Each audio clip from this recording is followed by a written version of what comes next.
you guys made me look hella good. I just want to tell y'all the truth, man. Y'all made me look so good yesterday. Watching how you guys supported another creator on behalf of what we have going on was really impressive. I love you guys so much for that.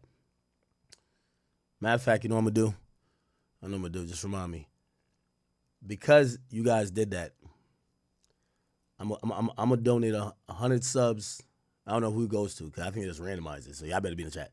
100 subs to King Academics, 100 subs to the Academy, and I could donate subs to R Block, right? Of course. And then Kick, we might have to do some shit too. But King Academics, the YouTube channel, of course, the Academy YouTube channel. Thank you guys so much. Watching you guys support yesterday, it was amazing. All right. Welcome, everybody. We are here. This is day 14, or 15, actually. God damn, this Diddy trial been going on a long time. Day 15 of the Diddy trial, but day 2 of her journey to 30. I did save a couple topics from yesterday to today, so I hope you guys are locked and loaded here with me. All transparency, we're good to go. The only thing I got that might interrupt the stream later, I ain't gonna lie. I know my hair might look all right, but this shit without the hat, it look a little crazy. So anyway, I got a hair person coming over to do my hair, so I might have to cut. I forgot what time they said, so I'm getting my hair done later. And yeah, that's pretty much it. So I'm just really rocking with y'all. I don't be doing nothing. Yo, chat, I want to show y'all what I've been doing in the house. There's like half of me that is like, I'm completely mad. Like, I'm mental. Like, I'm really mental. Like, yo, chat, if you look at my house, you'll be like, yo, bro, you ruined your house. But I got plans, and I got belief. And I've been building shit up. I done framed out a wall. I'm building a theater room right now. And I had to, like, break open all the shit is already perfect. It just wasn't a room. So now I'm trying to create some shit. Don't really know what I'm doing. I'm watching YouTube videos. That's my morning project. So when I get up, first thing I do, I listen to whatever Wack 100 is exposing somebody about. Then I listen to like whatever podcast of the day. Sometimes it might be Brilliant Idiots. It was Brilliant Idiots over the weekend. And then I just do a little construction shit for like 2 hours to 3 hours. And I play with my dogs and then pretty much do some other shit and then get ready to stream. That's my life every day. Not too interesting. Okay? Yeah, so I do it every day. Anyway, yeah, I got this one project, and it's the first time, because I have 45 projects at my house going on right now. This is the project I'm like, I'm not going to do other shit. I'm just going to finish this one. Because it does kind of look bad when you start 45 projects, and you're doing a little bit on every single one, and you never finish any. So I'm about to finish one. Facts. As a fact. You feel me? Somebody said, you got to, what? I got to get my hair done on stream? I would, but like, I ain't gonna lie, this is like a new person. I met her off Instagram. Type shit. So, I don't know. She might have a problem with being on stream. I would sit here and get my hair done. I don't give a fuck. But I don't want to like violate her privacy and shit like that. And also like, we've been. They call the police at my house. They call all type of shit. So it's like, man, I'm not trying to spook nobody else. I signed up for this. It's all good. All right, cool. All right. So we're about to get into the trial. Remind me, I got to talk about this Pusha T shit, right? We saved Pusha for today. We're going to get into the trial. What is going on in the trial today? Ooh, no.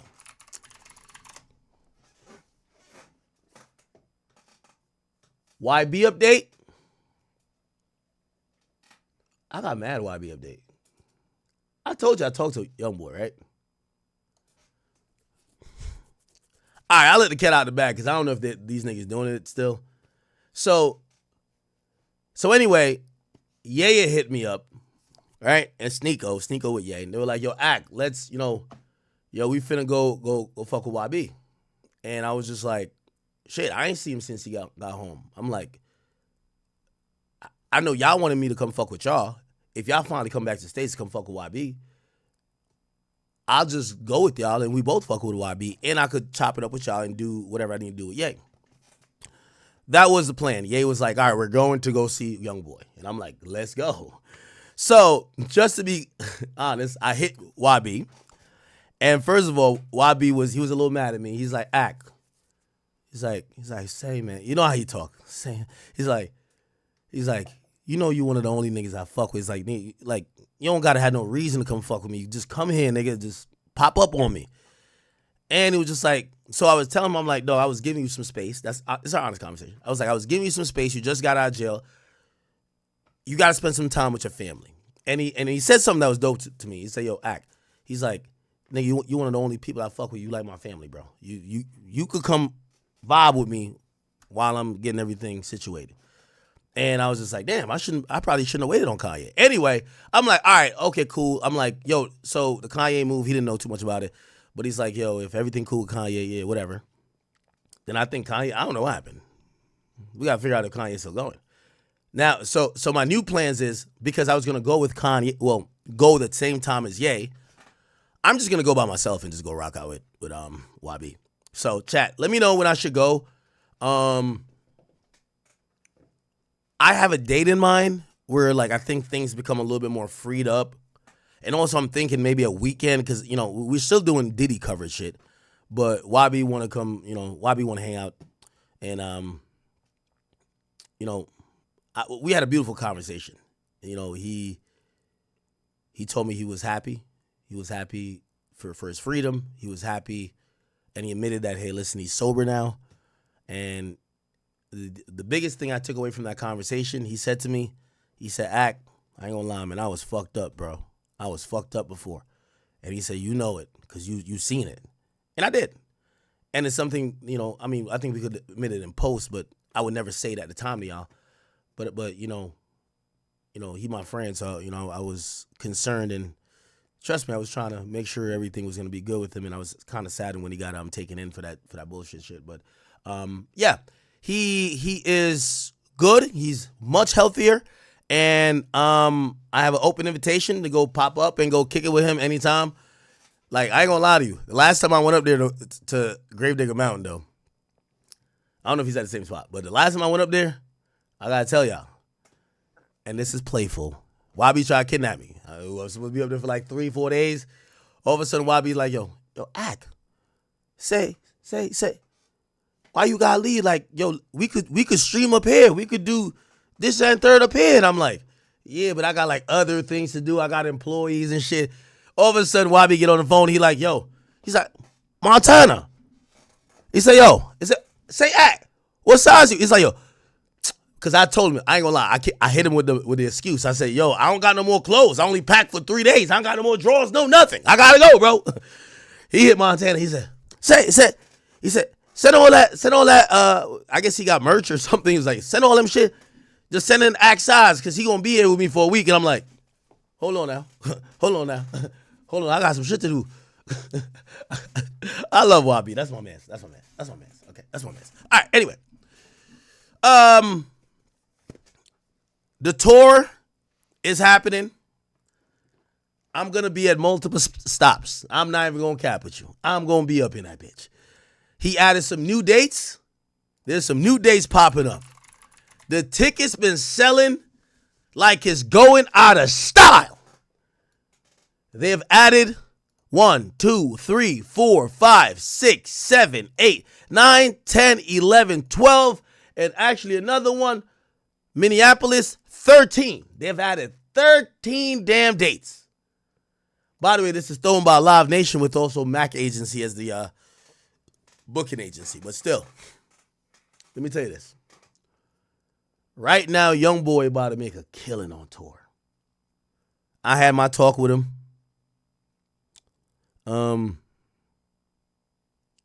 I told him we can't fuck this up. I told him, I made sure I was very clear with him. This is your time. This is your time to put up. And I told him even about the album and about this tour. No fuck ups. We can't have this tour canceled in any way. This is your time to do, and I hate to use this term because this is like some baddies term, your big one. This is your time to really make a statement on how dominant you've been. This is going to be huge. I'm excited for it. I know he's excited for it. I'm watching him enjoy his freedom. I'm watching him be at peace with himself, with his sobriety.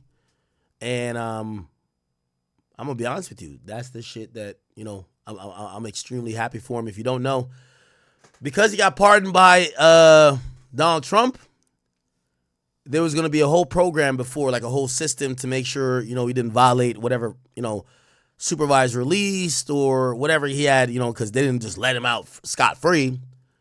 So they were gonna do a whole lot of things to make sure that he didn't violate and have to go back. But that's usually the biggest part for these artists. Think about Thug. I think Thug has to be nervous that they might say, bro, you got 20 years hanging over your head. We're going to take you back in. YB was now pardoned. Essentially, it's like he never caught those charges. Okay? It's like he never caught those charges. The lucky thing for him as well, the state charge, because of how they negotiated it, rolled up into the Fed charge on a global plea. So the state charges was dealt with in a federal courthouse, which, because the state charges got dealt with in a federal courthouse, as the DA or the DA for that precinct or that municipality or county for Utah allowed it to be, the feds get preference, and that's almost like a Fed thing. Guess what happens? He's pardoned. YB could do what he want. He could walk around free. He don't gotta worry about pissing in a cup, calling into a. So he's good. So I've told him there's some pressure on you, my brother, and I love you, but I'm gonna keep that pressure on you because this is your time. This is your time. This is your time. There ain't much going on in hip-hop right now. This is your time, and I need you to execute because people like me and your fans been going so hard for you. This is the moment that you need to show out. And I think he's very understanding of the moment, and it's going to be amazing if you ask me. Okay? All right. That's the YB update. If anything else, just let me know. I'll hit him up. He wants me to pop out there. I don't want to tell you exactly when I'm going, but I have a date in mind. Okay? And I think, wait, when does his tour start? Yeah, it don't start till September, so I know where it's going to be. So I'm going to pop up on him within this month. Okay? So we'll figure out a time. Shout out to YB, though, and shout out to his whole team. We're happy that he is free and he is no longer under the supervision of the government.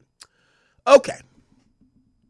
Should we talk about the Pusha T thing first, or should we just get into the Diddy trial? Because we got to get caught up. You know what happens. We have a morning session. We could probably cover the Pusha T thing in lunch, right? Let's do that. Chat. Let's do that. Everybody in here good? I see our beautiful faces in here.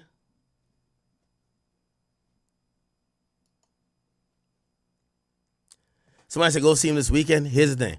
I'm telling you, when I go see YB gonna be like, all right, bro, just stay a week. All right, bro, like, yo, stay 2 weeks. One thing I like about YB, he's a little bit like me, and he fuck with people he fuck with, and if he don't fuck with you, he don't fuck with you. He's not the type of person. That,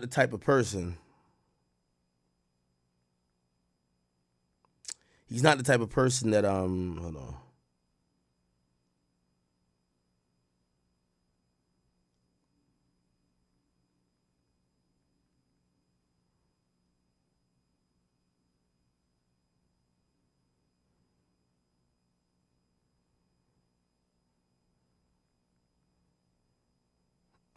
Oh, shit.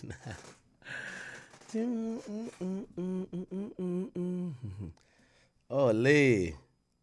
I might have to, this might be a nice little call right here. Hold on, oh, no. Let me see. Okay. So we're about to get in court. We're going to get caught up real quick. Let me just get to, we start out usually with Matthew Russell. That's the guy who tweets all this out. He does a intro when he's walking to court, and he gives an update on what we're going to see. Listen to this. I might have to make a call. Give me 1 second. This is big. Here we go. Okay, here we are. Matthew Russell Lee, Inner City Press, here at the Southern District of New York Courthouse. Today, Tuesday, June 3rd, 2025. We're going in for day 15 of testimony in U.S. versus Sean Combs. Yesterday, Mia finished. It was 2 days of grueling, or some said boring. I'm not sure. A lot of Instagram posts, a video, birthday wishes. But it's over. That's over. And I actually received some communications from a former Revolt employee, but more on that maybe later in the trial. After that, there was a hotel record custodian, Beverly Hills Hotel, talking about $500 worth of oil damage to the room. Then she was off the stand. Today, Eddie Garcia, who took the fifth, was given an immunity agreement yesterday under the Fifth Amendment. So we'll see what he has to say. And already the prosecutors are talking about another victim, Jane, taking the stand tomorrow, Thursday, maybe tomorrow. Things are really moving along. So we're going to be covering it closely. There was a filing near midnight. Now, I'm going to go back and say Inner City Press in week 1 filed to say that there were too many things not going into the docket. Judge Subramanian said that they have to go in at the end of each week. And yesterday, the defense put in 2 of its emails, including one that we would have liked to have seen in real time because it involved the Virginia Beach Town appearance by Sean Combs. That was the subject of testimony by Mia. But yesterday, in real time, the prosecutors put in their letter saying that a compilation of the quote-unquote hotel elevator video should all be put together so the jurors don't have to see it in fragmentary fashion. I think that the defense is opposing that. They prefer those fragments. In any event, there's other things, of course, here in the SDNY, even with many of the judges away for the judicial conference. Today there's Edgardo Ramos has a hearing in one of the many cases against the Trump administration, funding cuts. And yesterday, Judge Ho, who would have been, I believe, presiding right now over the trial of Eric Adams if Eric Adams hadn't had the indictment dropped. Judge Ho is in town because he's the Part 1 judge hearing appeals from the MAG Court. And he sentenced the guy yesterday to 66 months. We wrote that one up as well. So that's, oh yeah, exactly. On the Eric Adams beat, by the way, there's a guy called Mohammed Bahi. He was going to, All right, my bad, Chad. My bad. I was setting something up. I thought it was really urgent. Chad. Just wait. U.S. versus Sean Combs. Yesterday, Mia finished. It was 2 days of grueling, or some said boring. I'm not sure. A lot of Instagram posts, a video, birthday wishes. But it's over. That's over. And I actually received some communications from a former Revolt employee, but more on that maybe later in the trial. After that, there was a hotel record custodian, Beverly Hills Hotel, talking about $500 worth of oil damage to the room. Then she was off the stand. Today, Eddie Garcia, who took the fifth, was given an immunity agreement yesterday under the Fifth Amendment. So we'll see what he has to say. And already the prosecutors are talking about another victim, Jane, taking the stand tomorrow, Thursday, maybe tomorrow. Things are really moving along. So we're going to be covering it closely. There was a filing near midnight. Now, I'm going to go back and say Inner City Press in week 1 filed to say that there were too many things not going into the docket. Judge Subramanian said that they have to go in at the end of each week. And yesterday, the defense put in 2 of its emails, including one that we would have liked to have seen in real time because it involved the Virginia Beach Town appearance by Sean Combs. That was the subject of testimony by Mia. But yesterday, in real time, the prosecutors put in their letter saying that a compilation of the quote-unquote hotel elevator video should all be put together so the jurors don't have to see it in fragmentary fashion. I think that the defense is opposing that. They prefer those fragments. In any event, there's other things, of course, here in the SDNY. All right. Not too sure how interesting it will be today in court, but nevertheless, let's actually, before we're gonna backtrack shortly or slightly. Before we get to that, I don't think I've talked about this topic, so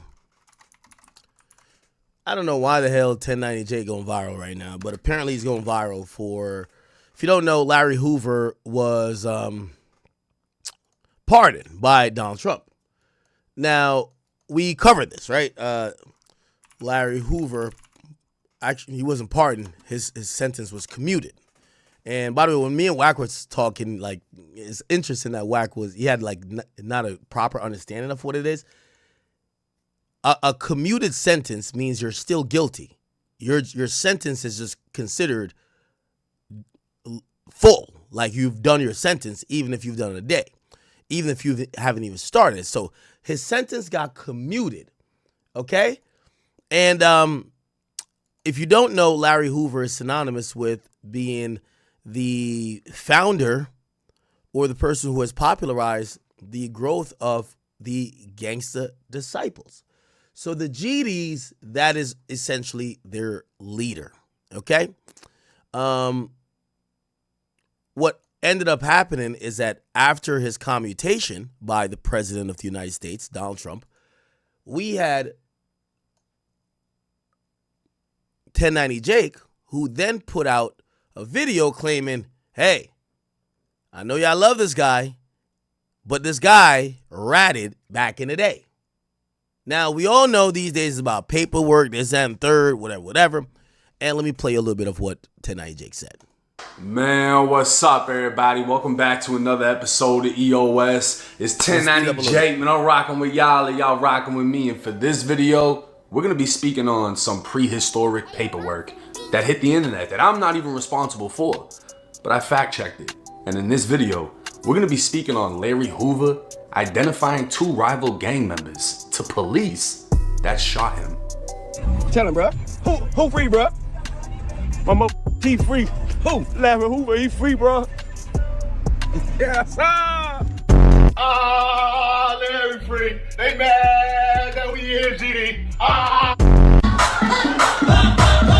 Free them gangsters. Free Larry Hoover. Now, President Trump just gave the presidential middle finger to anyone who ever called him racist after not only pardoning NBA YoungBoy, who's about to go on a mega tour, but commuting the sentence of the Larry Hoover.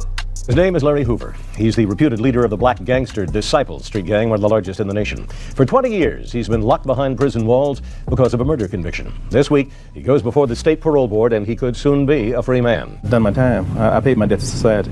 Anytime you do a extensive amount of time, it can have two effects. It can harden you, or it can make you think. And I've thought. Now, for those that don't know, Larry Hoover is the founder and former leader of the Gangsta Disciples, a major street gang based in Chicago that spread from the Midwest, dominating parts of the South, and even reaching out to the Northeast. To this day, many prominent rappers are members of the Gangsta Disciples, while other rappers have been known sworn enemies to the Gangsta Disciples. Larry Hoover, a kingpin, gang lord, murderer, is a man whose name has held power for over 50 years. But today, his legacy is in question as the unthinkable has happened. Remo from No Jumper would post to Instagram a photo of what appears to be prehistoric paperwork, detailing a shooting in which Larry Hoover himself was the victim. Parker High School sat in the Inglewood neighborhood on the south side of Chicago. On September 4th, 1968, it was the first day of school, and it would be turned to a crime scene. Leader of the Supreme Gangsters, 18-year-old Larry Hoover informed the police that he was standing in the school hall just outside the principal's office when two members of the East Side Disciples appeared. They were identified as 18-year-old James Highsmith and 20-year-old Leonard Longstreet, and they did. Now, if you don't know what's going on, essentially, 1090 Jake is spelling out a story from a old newspaper article that is claiming that Larry Hoover, the super gangster and the guy who's synonymous with the Gangster Disciples, he pretty much cooperated with the police. Did not go to Parker High. Hoover told police the two walked past me in the hall, and Highsmith smiled. Then Longstreet said, "Burn him," and Highsmith pulled a gun and started shooting. I got hit. Larry Hoover, the 18-year-old leader of the Supreme Gangsters that came before the Gangsta Disciples' creation, flat out told the police two rival gang members entered his school and shot him.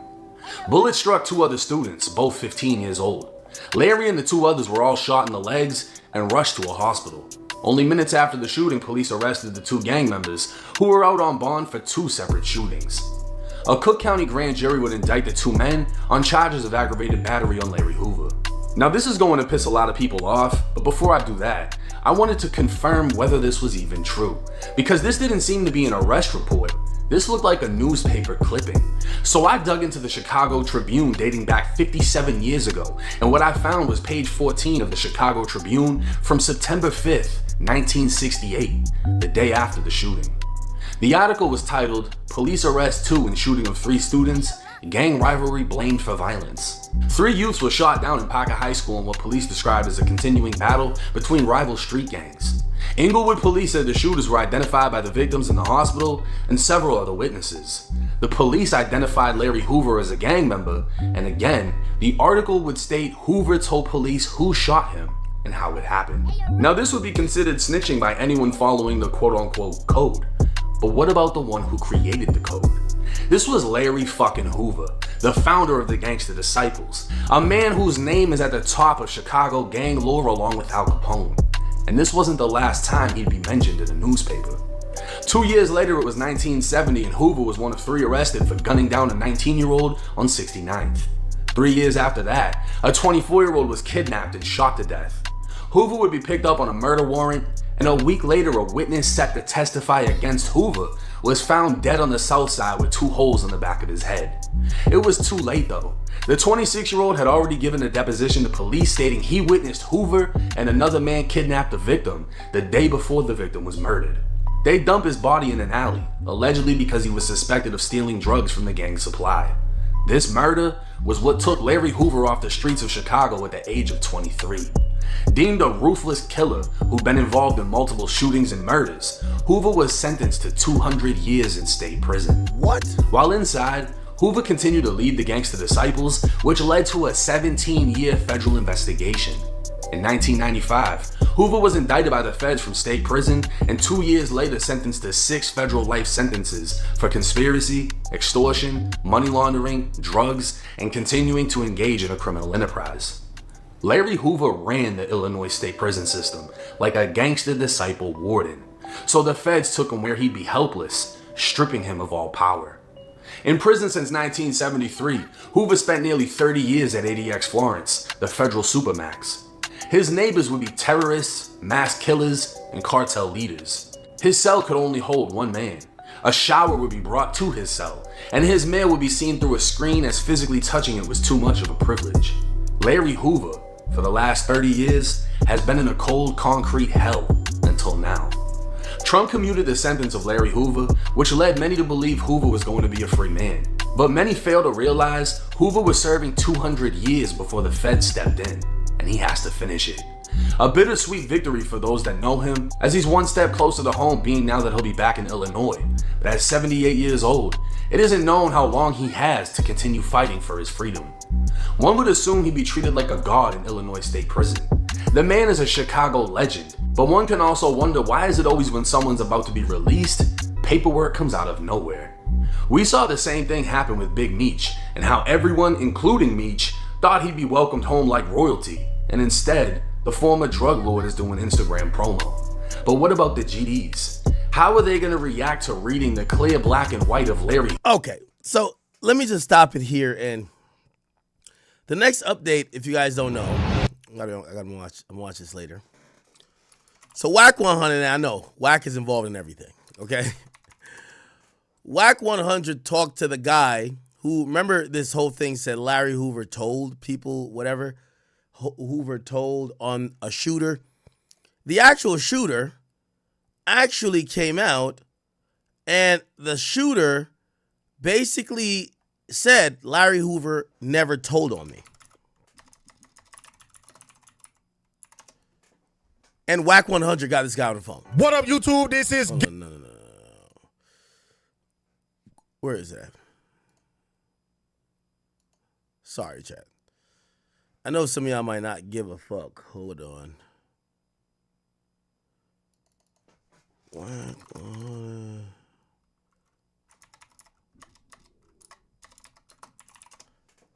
Where is it?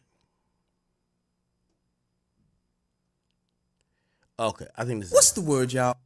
Person that internet? Here we go. To that, with the narrative that the individuals that was involved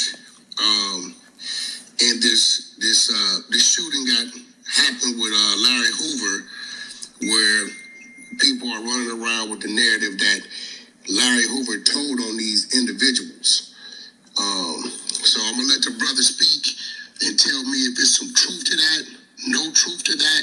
My disposition is newspaper article is not looked at as legal documents, so I've been standing against it. So I'm gonna let the brother speak, let y'all know who he is. We all see the names that was posted on the internet about the shooters, and he gonna tell us what his facts of how this situation went, what they are. Go ahead, brother. Yeah, my name is James Hunter Smith. Okay, so let's just be clear. The guy, so Wack gets the guy who supposedly would be claiming Larry Hoover snitched on him, and the guy basically, I'm giving you a spoiler, the guy basically says Larry Hoover never snitched on me. Mr. Shooting cause it's not alleged. I did do the shooting and I did serve time in prison. But it wasn't at the behest of Larry Hoover. Larry Hoover never told me. Matter of fact, there was over 100 people in the hallway, so there wasn't no way everybody knew I did it. Not first of all, and secondly, and more importantly, is that it wasn't the whole narrative that the newspaper had and a lot of people was repeating it, a lot of folks never did happen like that. But as long as he wasn't with me, he was down the hallway. Now, I could stop it here, and I could say, yo, listen, and I like 1090 Jake. 1090 Jake is someone who I think is a cool guy. I think he's usually pretty accurate, but I do want to tell 1090 Jake, I hope he understands what's going on. There is no just straight black and white when it comes to this whole paperwork thing. Number one, people don't care about snitches. Number two, there's some people beyond reproach. Larry, who, like, you have to, if you are going to go expose Larry Hoover as a snitch, you better go get the VHS tape of him telling in the interrogation room. I keep telling y'all, it's more important to be liked than to be right. If Larry Hoover is deemed a snitch, everybody who bangs GD is going to look at themselves like they wasted their life. This is crazy. So already, you know you're going up against an entire army of people who are claiming this gang that this guy is like the godfather of. They're claiming his gang, and you're trying to say their leader is a snitch. Come on, 1090 Jake. I don't know if your information is right or not, because I've heard what Wack 100 and other people have said, which is basically, yo, the feds had this corrupt type of thing where they wanted to get these street gangs out of here, so routinely police would lie about these guys and say they said X, Y, and Z. However, you would never see it in court because they would never get these guys to say X, Y, and Z.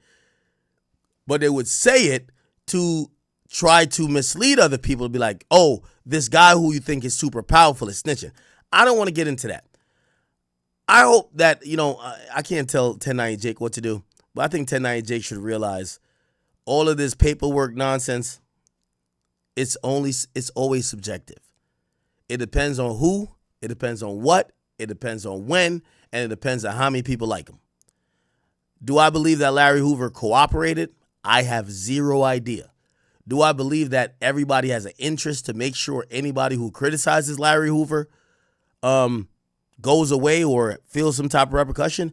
Yes, he's not Big Meech. Big Meech was some get money nigga, fly nigga, doing his thing.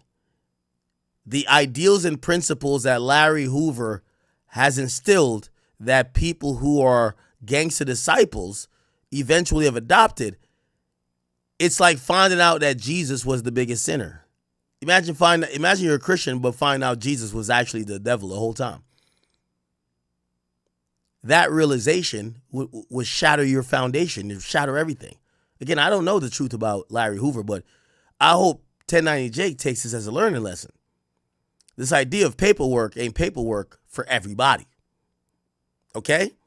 So you thought, and by the way, obviously this wasn't necessarily footage, or not footage, but paperwork that 100% told us that this guy did this.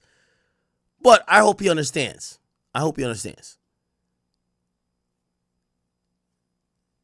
What you trying to do with paperwork, Larry Hoover is bigger than that program. And that's a fact. I'll keep playing a little bit more of it and then we move on. Nobody tell me to burn that van. 2 girls came and told me that they was coming down there to jump on me, but I could have left. But I had a pistol, so I waited for them.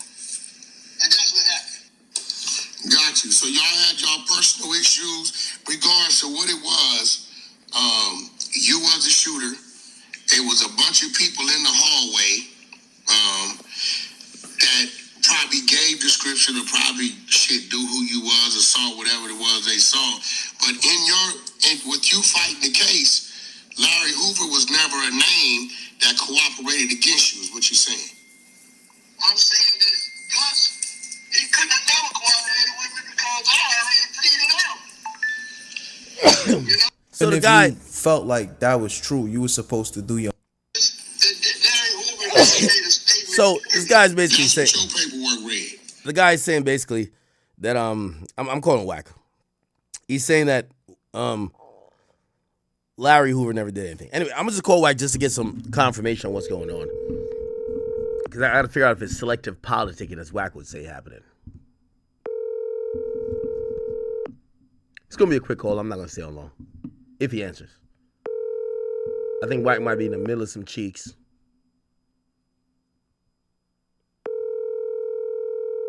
You're on the fourth ring, you usually be like, it's clipped, right?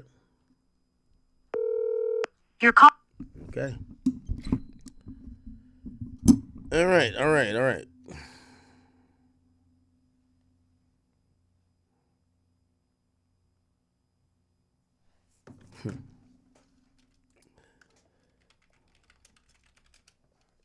Wait, what?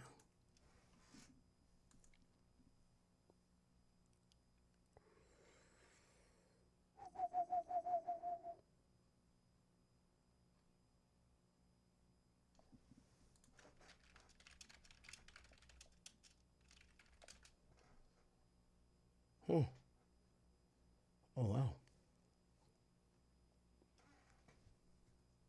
Okay. All right. Okay. We'll try to figure it out, but apparently, yeah, so I feel bad for 1090J because I don't really think he cares that much about exposing people as snitches. And I think he's learned an important lesson. People don't really want to hear that shit about people they like. They don't want to hear that, okay? I mean, if we really think about it honestly, Larry Hoover has served decades in prison. He's old. I think he's like in his 60s or 70s. He's been in jail for a long time. To have the conversation on if he's a snitch or not, a lot of people find that as, yo, come on now, And, I hope 1090J takes that and goes forward with it and just realizing these niggas don't give a fuck. So if you're going to keep doing that, you might as well make it a lucrative situation where you're not thinking you're doing something to help the public. And you could pick and choose your battles because you got to. Anyway. All right, cool. We're going to get back to the trial. We are entering week 4. I wanted to play a little bit of this because it had a good title for me. It says, could the rapper's right-hand woman, which is Christina Karambi's downfall? I've been asking this for a long time. Why isn't Christina Karam on the stand? Or where's her position in this? We've now got to find out. It has to be that they're aligned with Diddy because apparently she has counsel and her counsel has spoken with Diddy's counsel. If she was testifying for the government, her counsel wouldn't be speaking to the defense, okay? So let me listen to a little bit of analysis of this, and then we're going to get into reading the tweets and get up to speed. It's almost lunchtime. The show said about her so far and her alleged role in this whole saga. Welcome to Sidebar, presented by Law and Crime. I'm Jesse Weber. Hey everybody, listen up. This is another Law and Crime legal alert. If you received Depo-Provera birth control shots or were later diagnosed with a brain or spinal tumor, particularly if you charge Combs with racketeering conspiracy, right? This criminal agreement that he criminally agreed to further racketeering activity. He can't do it by himself. The natural question becomes, based on what has been said in court so far about Christina Karam, is she a co-conspirator who's now going to testify against him? Has she been granted protection to do so? And to think about that, his former chief of staff, someone who has been described as his right-hand person, testifying against him, isn't that going to be devastating? That is what we're going to discuss and how she's already been brought up so many times in this trial so far. It is fascinating because the name Christina Karam has already come up quite a bit since the Combs legal saga began. She's been mentioned in several lawsuits against the rap mogul and even named as a defendant in some of them too. For instance, a woman named Ashley Parham filed a suit claiming she was violently gang raped by comedian Drewski, NFL star Odell Beckham, and violently assaulted with a remote by Sean Combs. And in that lawsuit, as far as quorum, it says, quote, defendant KK told defendant Diddy that she did not think giving plaintiff a Glasgow smile would be advantageous to their potential clients who they could sell plaintiff for sex to. Defendant KK then made a threat to plaintiff that they could ship her off anywhere in the world and that she would never see her family or anyone she knew ever again. There was also an accusation that Combs had forced Christina Coram to use a syringe to insert an IUD into Parham. And apparently, she and Combs argued over it, not over actually doing it, but that it wasn't going to work. Really weird allegation, but a serious allegation nonetheless.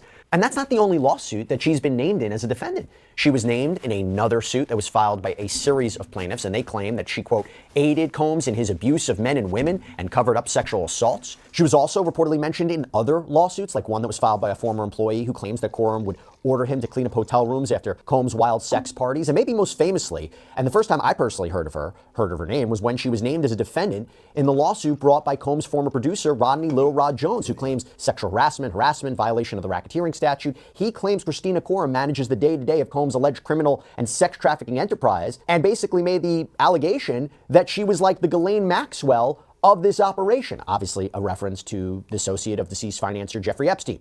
Ghislaine Maxwell ended up getting convicted of sex trafficking charges and sentenced to 20 years in prison. And by the way, I'll tell you what, as reported by The Hollywood Reporter, Combs seemingly highlighted Christina Coram in a 2021 Facebook post, writing, KK keeps everything in my... Chat, I keep trying to tell y'all, I'm every day, like yesterday I think was a good day for Diddy. I left yesterday, I'm like, all right, they're evening the score again. Could go any way. The day before, I was like, Diddy's kind of down bad. Yesterday, I was like, all right, this is kind of even. That's how I took it. I've said this repeatedly. If Christina Coram takes the stand, all bets are off. I'm wiping my hand in this case. I think Diddy's going down for 20 years. 20 years. She knows everything about him. She's covered up. She's dealt with the women, the other people who claim they're victims or other associates of the freak-off or racketeering freak-off empire, and she knows where the bodies are buried.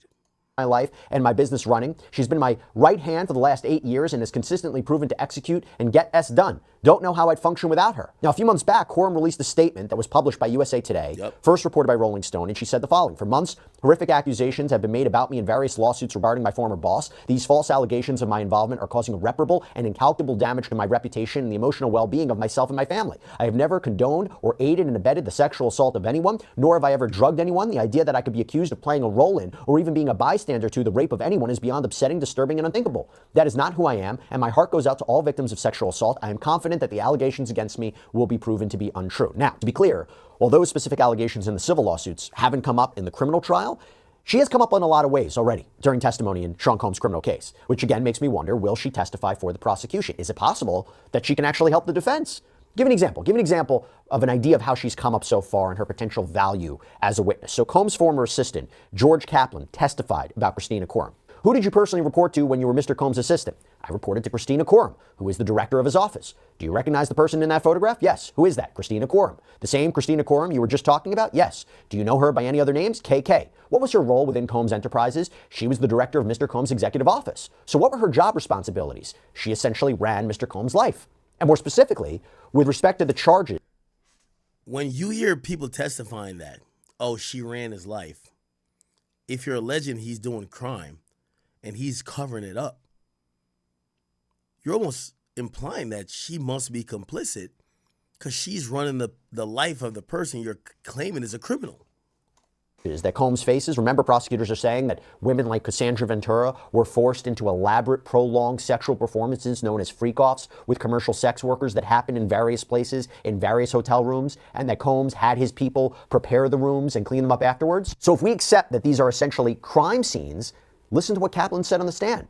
Who usually instructed you to set up a hotel room for Mr. Combs? Either Mr. Combs himself or Christina. When you say Christina, do you mean Christina Coram? Yes.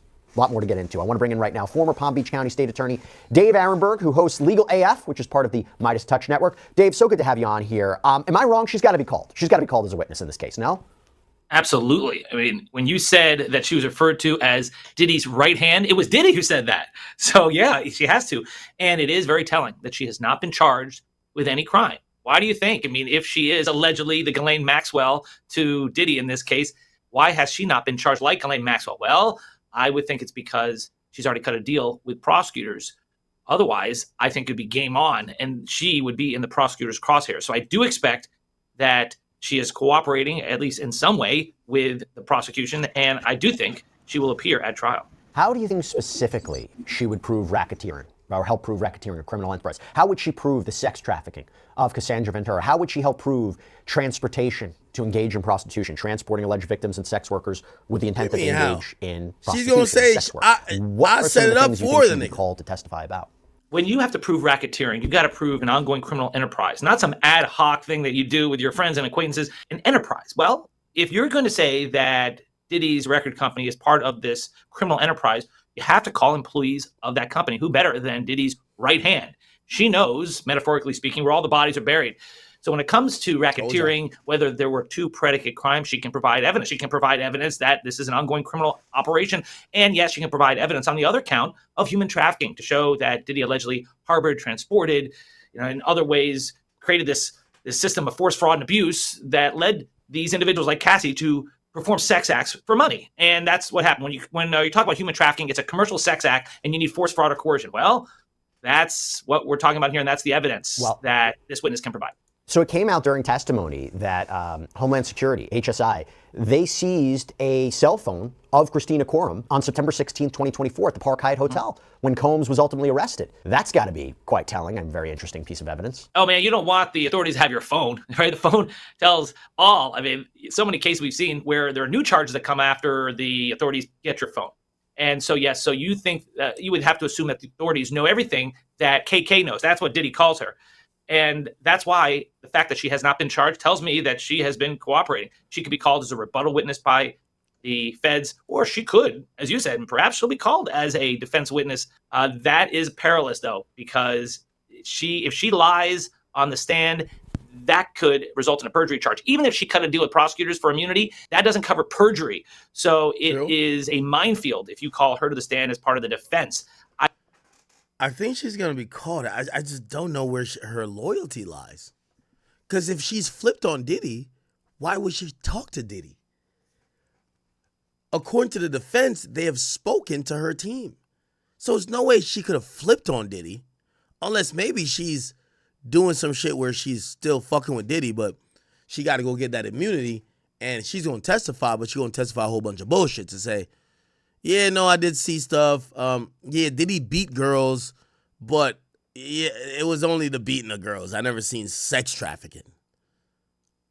That's a very dicey and you're rolling the dice by putting her on to do that because she essentially could sink the whole ship. So I can't see that either.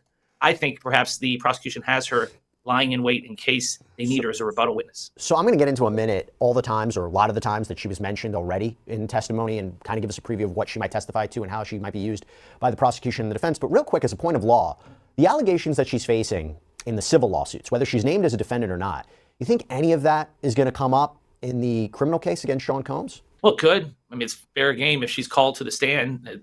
The accusations against her can come in. I mean, if she testifies against Diddy's people can tear her apart by pointing a finger at her. They can try to make her into the bad guy, into her as the one who is trying to save her own hide by... Nah, you can't do that. The reason why you can't do that is that all of the freak shit, she wasn't the beneficiary of it. Like, you could say she's lying, I get it, but primarily her role is a little bit different than everybody else's role. She covered up a lot of things. She intimidated other women. She was putting out fires for Diddy. You can't say that, oh, she was the mastermind now. You can't put the lieutenant as a mastermind because here's the thing. All of the things like the freak-offs was to Diddy's benefit and to his whatever kinks he had. So how could you blame her when she's not getting no benefit from a freak-off? She's not even in it, from what we know. Coming up with these lies, she's the one being sued, and she's going to say anything to get out of it. So that's the kind of thing you could see if she does turn on Diddy. On the other hand, the fact that she's been sued by various people and with really salacious allegations, yeah, that is something that's going to hang over her head. And that is something that Diddy can use against her if she is called by the prosecution as a rebuttal witness. I want to talk a little bit about how she was already brought up during the course of this trial. So I mentioned George Kaplan. So he testified that he was a witness to the abuse of Cassandra Ventura, victim number one in this case. Prosecutors say that Combs used violence, threats, financial control, intimidation, manipulation to coerce her into commercial sex acts, right? Sex trafficking. And Kaplan said that one time he was on a private plane, heard glass shattering, and he sees Sean Combs holding up a whiskey glass over his head. Cassie's on the floor. Her hands are in front of her face. He also said he observed Combs throw green apples at another girlfriend of his in his Miami home. So this pattern of abusing women, important for racketeering. And this is the back and forth question. What did you tell KK? I gave her a recount of what I had observed the night before. Did you tell her everything you have just told us? Yes. What, if anything, did you tell her about what you had observed on the jet involving Cassie? I had told her each time that I witnessed any sort of violent act. Did you tell KK about the incident on the jet? Yes. Do you remember being asked about the conversation you had that next day with Christina Coram? Yes. Did you tell her about both of these incidents during that conversation? No. Which incident did you tell her about? The green apple incident. And earlier, had you told her about the incident on the jet? Yes. What did you tell her about why you decided to quit working for... By the way, Bugs the artist, thank you for the 10. He says, yo, act. I get what you're saying, Crody, but the score is even. I think the prosecutor is painting a picture that all of these similar or same stories from different people, everybody can't be lying about him. Now, I agree with you. I 100% agree. That's what the prosecutor is doing. However, is that effective? The reason why I ask if that's effective is you're saying this guy is violent, but is he a sex trafficker? You know, I think what I take from every, person who's gotten on the stand, Diddy used to beat bitches up. That's a fact. He used to abuse women. Sex traffic, organizational sex traffic, I don't know. For Mr. Combs during that conversation. I think the words I used were that I was unwilling to stand by the behavior. What behavior were you talking about in the context of that conversation with Christina? The green apples and the airplane incident. Did you tell Christina you were going to quit because of that? Yes. Did Christina say she was going to quit too? No. Did Christina, as far as you know, quit any time after you left? No. As far as you know, how long did Christina stay working for Mr. Combs after you told her about these two incidents that shook you tremendously? I haven't spoken to her in a while, but my understanding was that she was working for him up until pretty recently. Dave, what does that tell you? Tells you, allegedly, she was in on the whole thing. I mean, she seems to be the one employee that hasn't broken from Diddy, that hasn't been attacked or threatened. And why is that? Because allegedly she has been carrying out Diddy's criminal enterprise. That's what the government, I'm sure, believes. But why hasn't she been charged? Because she knows so much she could sink Diddy. So I think that's why. Or maybe if they haven't cut a deal with her, they're waiting to charge her afterwards, like Ghislaine Maxwell was charged afterwards, but from after Jeffrey Epstein. But I think it's more likely that a deal's been cut. I mean, some of these allegations are crazy. And the jury would know about that? She'll be asked about that, right? About whether she cut a deal with prosecutors? Yeah. Oh, yeah. That's always used by defense lawyers to undermine the credibility of a witness, saying, you're here under immunity agreement, right? You cut a deal with prosecutors, right? You're facing decades of prison, and that's why you're here lying on the stand. That's the kind of stuff. By the way, it doesn't mean she's lying. It just means that she's thinking about herself. That's human nature.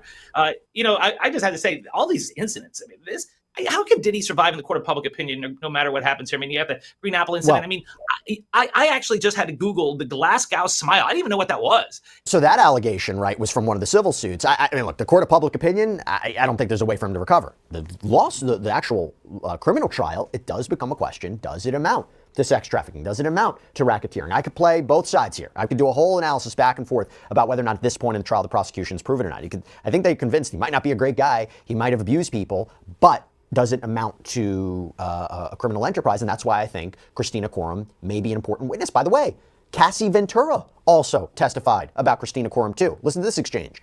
When you mentioned trusted assistants, who were some of the trusted assistants? I mean, in the very beginning, it was David James. It just kind of changed over time. Christina Coram, eventually, Neil Dominic, he had a lot of different assistants. At what point in your relationship did you start communicating with Miss Coram? As soon as she started, I'm not positive the year. Was that in the beginning, the middle, or the end of your relationship with Sean? It was like the middle of the relationship. What did you call Miss Coram? I called her KK. And how frequently did you interact with KK? Every day. And what subject matters did you communicate with KK about? Everything from scheduling to what kind of mood he was in. I talked to KK about a lot. She knew a lot of my personal things. Aside from conversations you had with your attorney, which I don't want you to ask about, was there any other way you went about trying to contact Sean regarding the book chapters? By the way, I'm taking different pieces of the testimony, but this is, I believe, was about Ventura allegedly offering. All right. I agree with this analysis. I played a little bit of it, but I have to let you guys know. I agree. What's going to happen is going to be explosive. Because if Christina Karam takes that stand, I don't care. I think she loves Diddy too. If you ask me, this is a theory of mine. All these hoes love Diddy. Diddy was fucking half of them. Giving them little perks here and there. They all wanted to be his main bitch. Okay? Women like Cassie, she felt like she was all the way in. Other women, they know they wouldn't ever get the Cassie position because they don't look as good. Keep it a bean. But they wanted to make sure they could advance with their career by also fucking the boss. That's the thing. You fuck the boss and you get more shit. You fuck the boss and now he's greenlighting a TV show about you and him. Why the hell would Diddy in his right mind think, you know what people want to see right now? Is a show about me and Sarah Schnecker, a.k.a. Mia. They want to see how we interact. Nobody want to see that. But I could see how Diddy was probably slanging some dick on her. Diddy fucking her and probably trying to tell her like, oh, nah. You know, like, yo, nah. Like, nah, I fuck with you. Like, nah, yo, matter of fact, yo, that show you developed, I'm gonna stand behind. Allowed his name to be used. She gets like some type of pilot or, you know, whatever deal, but it wasn't fully greenlit. They put out a press release, blah, blah. Then Diddy cancels on it. That's how I think about it. Anyway, we're in court. All rise, chat. All rise. The jury. No, never mind. Well, we got to go start. Here we go.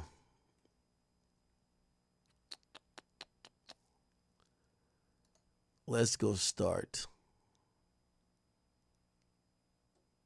Give me a second.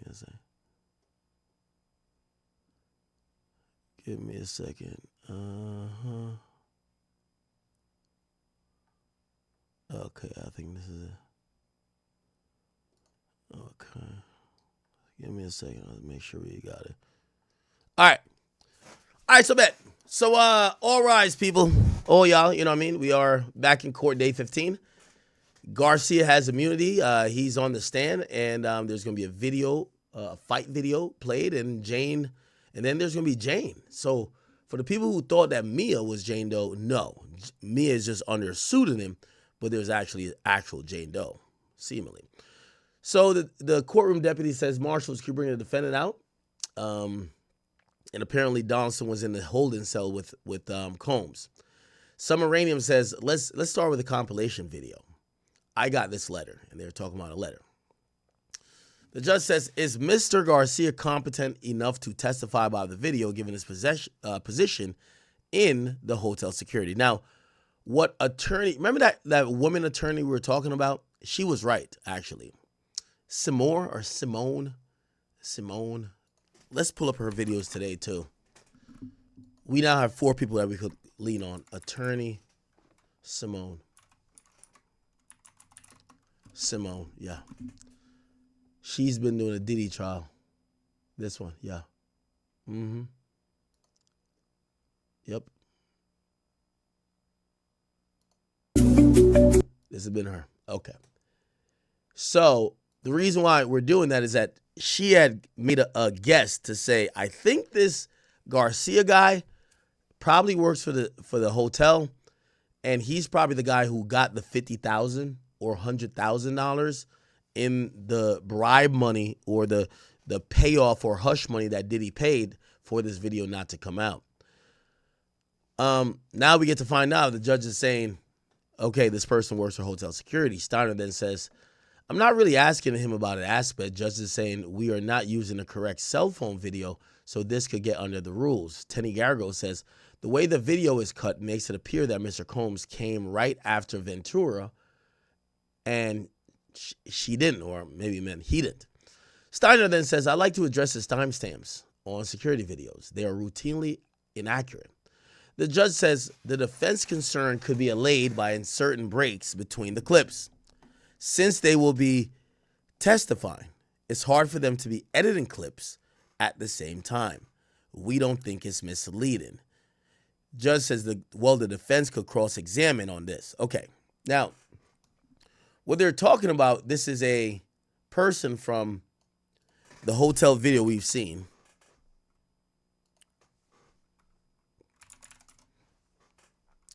The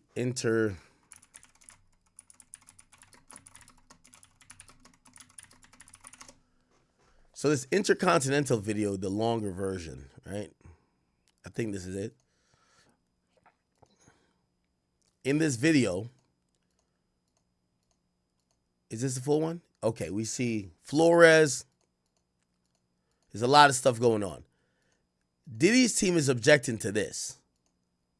They're objecting to the jump cuts. So they're saying, if you watch how the video is presented, that the AUSA wants to present it, it shows it like Diddy was there immediately and attacking her immediately after she walked to the elevator, after X, Y, and Z. And they're saying that's not true. And that's misleading, okay? So the judge says, could you edit it? They said, we can't edit it because they'll be testifying. It's be like, all right, the defense could cross-examine on this. So the AUSA then says, given the defense played the video of Mia's birthday party for Combs, we want to introduce the recording of his jail calls about organizing social media celebrations of his birthday, which he views as a way to change the narrative. Oh my God. That's actually smart. So chat, Diddy's in jail in MDC currently. When his birthday was about to come up, I believe it's November 4th, he hit up a bunch of people and be like, yo, could y'all post this for me? Could y'all say this? I want y'all to give this sentiment that I could use this to change the narrative that I'm a bad person. So they're saying if they keep trying to introduce videos about a birthday post that they claim our witness is using that, that birthday post is important because she is capping and she's not keeping it real on how her true, demeanor was. Well, how about y'all let us bring in the fact that this guy tried to change the narrative and put out a false depiction of how he was with, everybody else. Anyway, cool. So here it is. AUSA says there was someone broadcasting Mia's name just outside the courthouse in Foley Square yesterday. We would ask, and it said from the back of the courtroom, somebody screams out, Diddy, they're coming after you, those motherfuckers. Wow. Judge says, escort that person out. The judge says, the video stamps, how long is it? If it's 40 minutes, it would be good. 403 argument. Ignifilo says this could be an easy fix. But the witness on this will be on the stand in 2 hours. Judge says, where does he live? New York? AUSA says, Florida. They bring the jury. All rise. The judge says, jurors, there are some scheduling modifications, including on June 11th. We won't even start till 1 p.m. that day. Also on June 5th, we're going to be going 11 to 4. June 20th, the day after Juneteenth, we're actually going to stop at 1 p.m. So now we know in 2 days, which is June 5th, they're going to go from 11 to 4. The 20th, they're going to stop at 1. And also on the 11th, they're not going to start until 1. Okay. So AUSA says the government calls Eddie Garcia. They says, where did you work on the day in question? They says the Intercontinental Hotel. I was told there was an incident involving Sean Combs. AUSA says, did you see him there? Steele says, we stipulate, and look like he's trying to interrupt. The AUSA is coming back around and says, let me show you your signing sheet for that day. Garcia says, yes, I signed that the week ending on March 10th, 2016. AUSA says, could you monitor the cameras or all the cameras? He says, not at all, but I could do more than one at a time. AUSA says, would you be required to check the monitors? Garcia says, yes. AUSA says, did you initially recognize the individual involved in this incident? Garcia says, not at first, but when I looked closer, yes, I did realize it was Mr. Combs.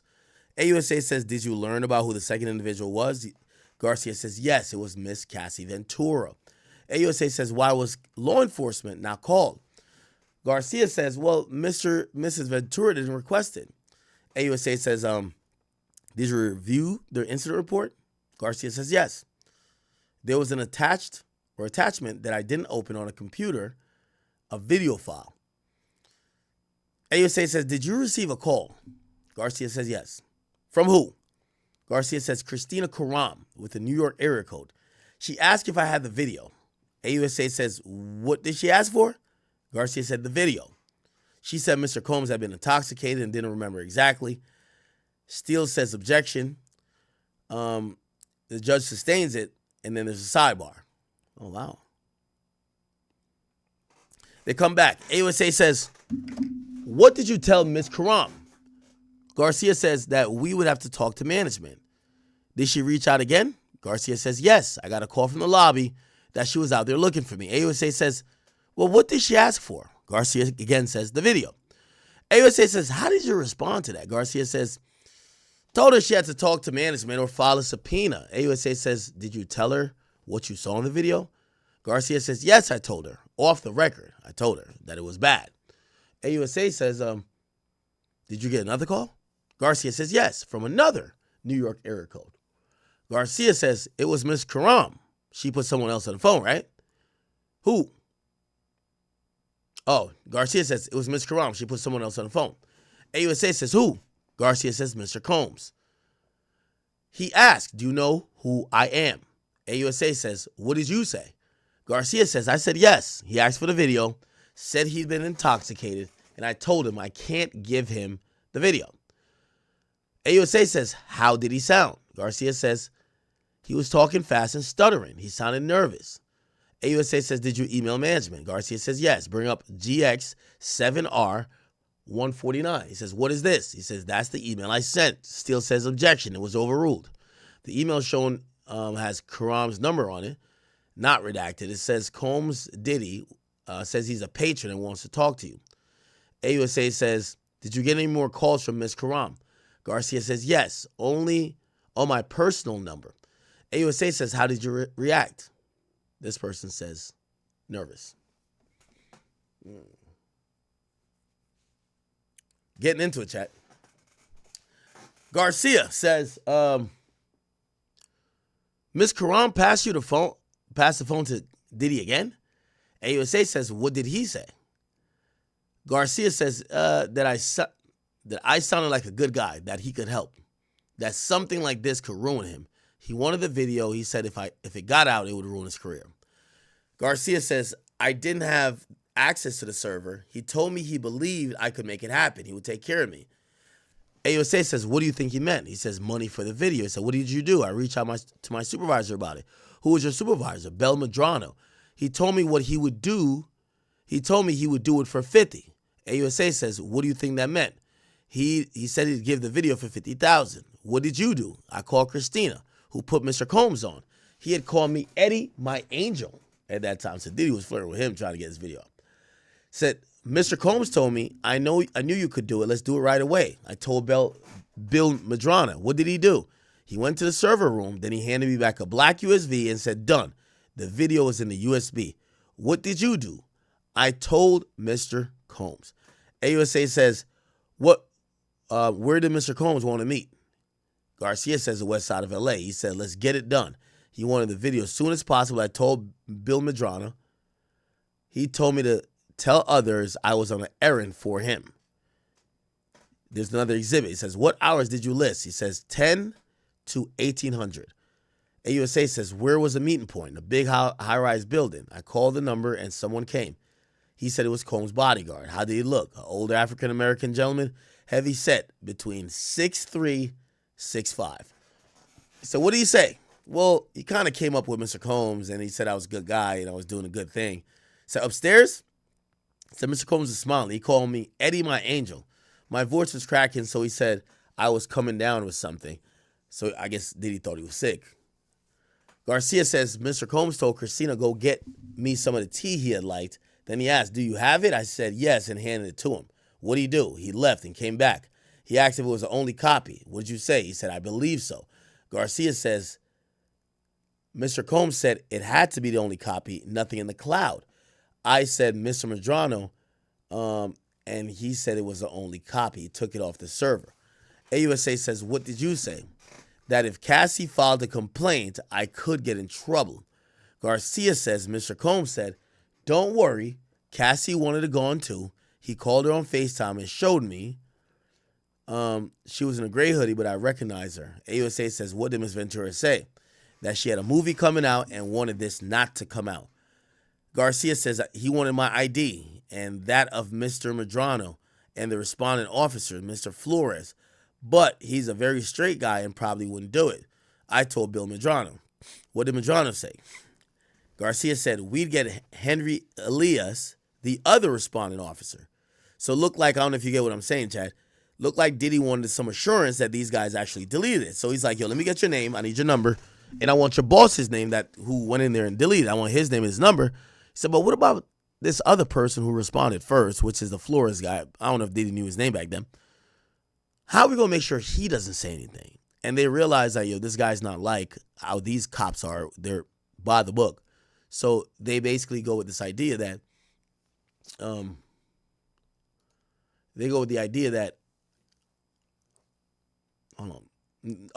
it's another officer, and it's not the officer that we do know, okay? And that officer, by the way, is, what's his name? It's not Flores, okay? And when I say officer, this is security guards. Garcia says, when Mr. Combs saw the IDs, he looks at Henry's, which is the guy they swapped out for Flores, and he said, yeah, that's him. Then he brought out the NDAs that I wouldn't speak about it.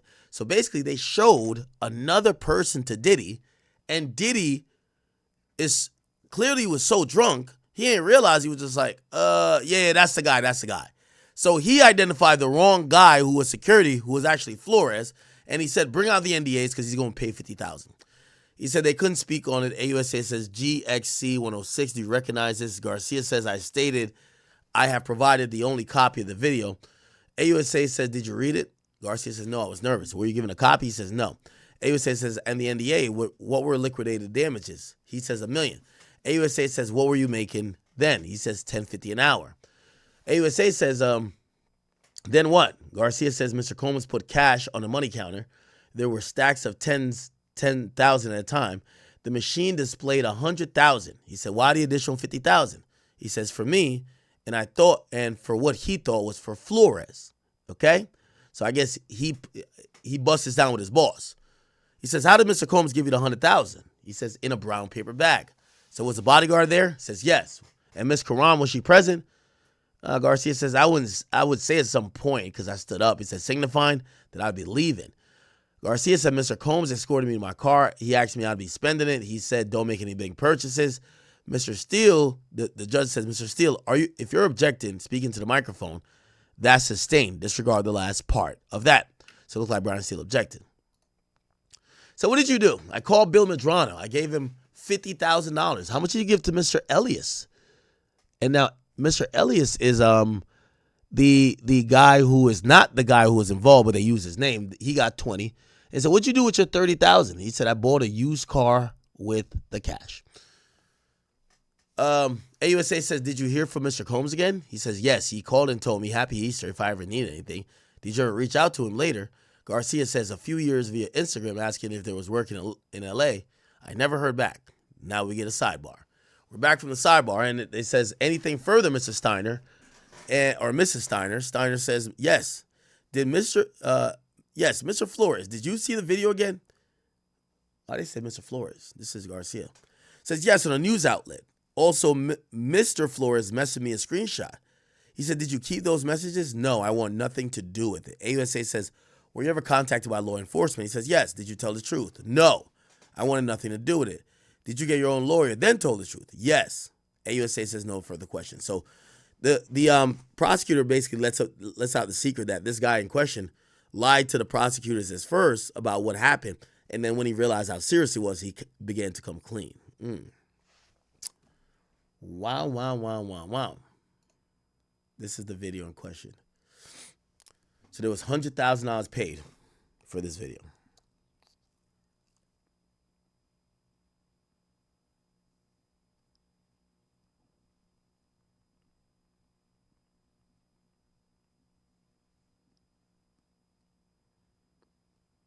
Okay. So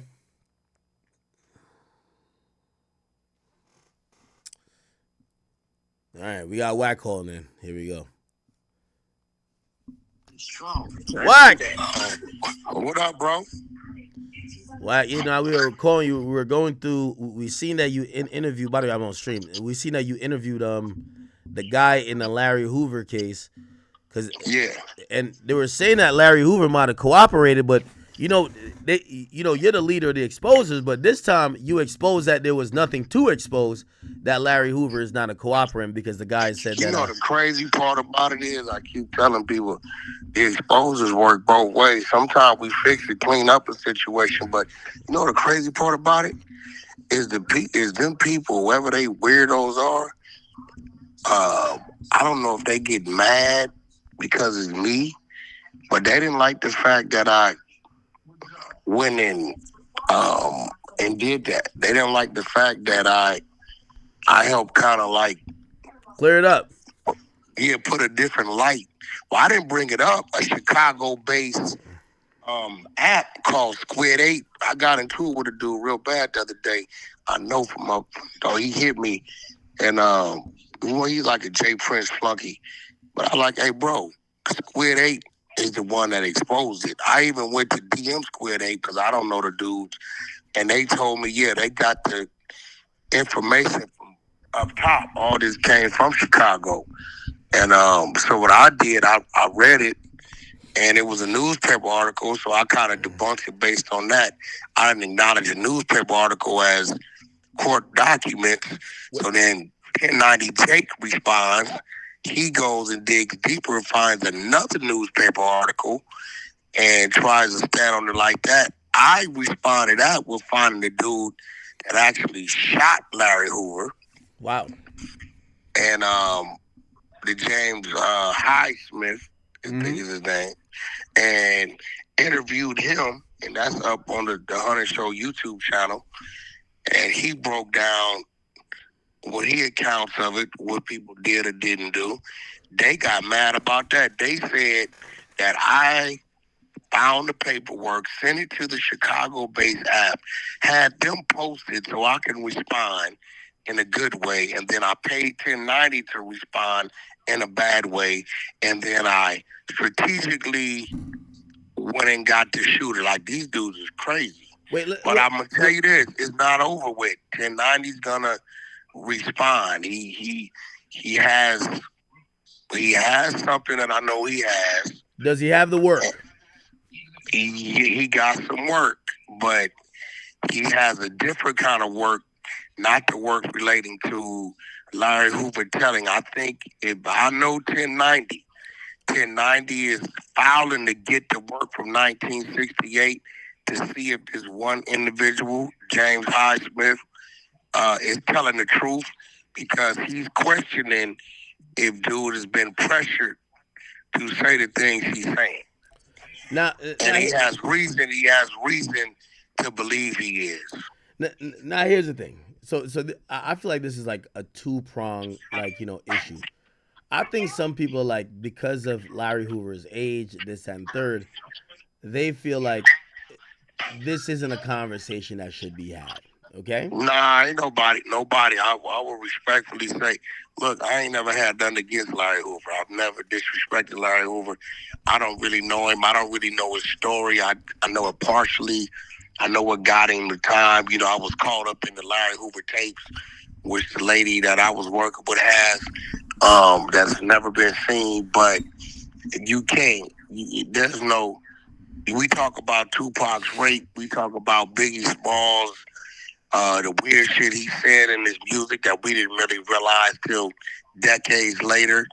So it is what it is. If you on that pedestal, if you being placed up there with, on some gangster shit, hey, if this is what happened, and people gonna question the whole movement of what it's supposed to be. So I get it.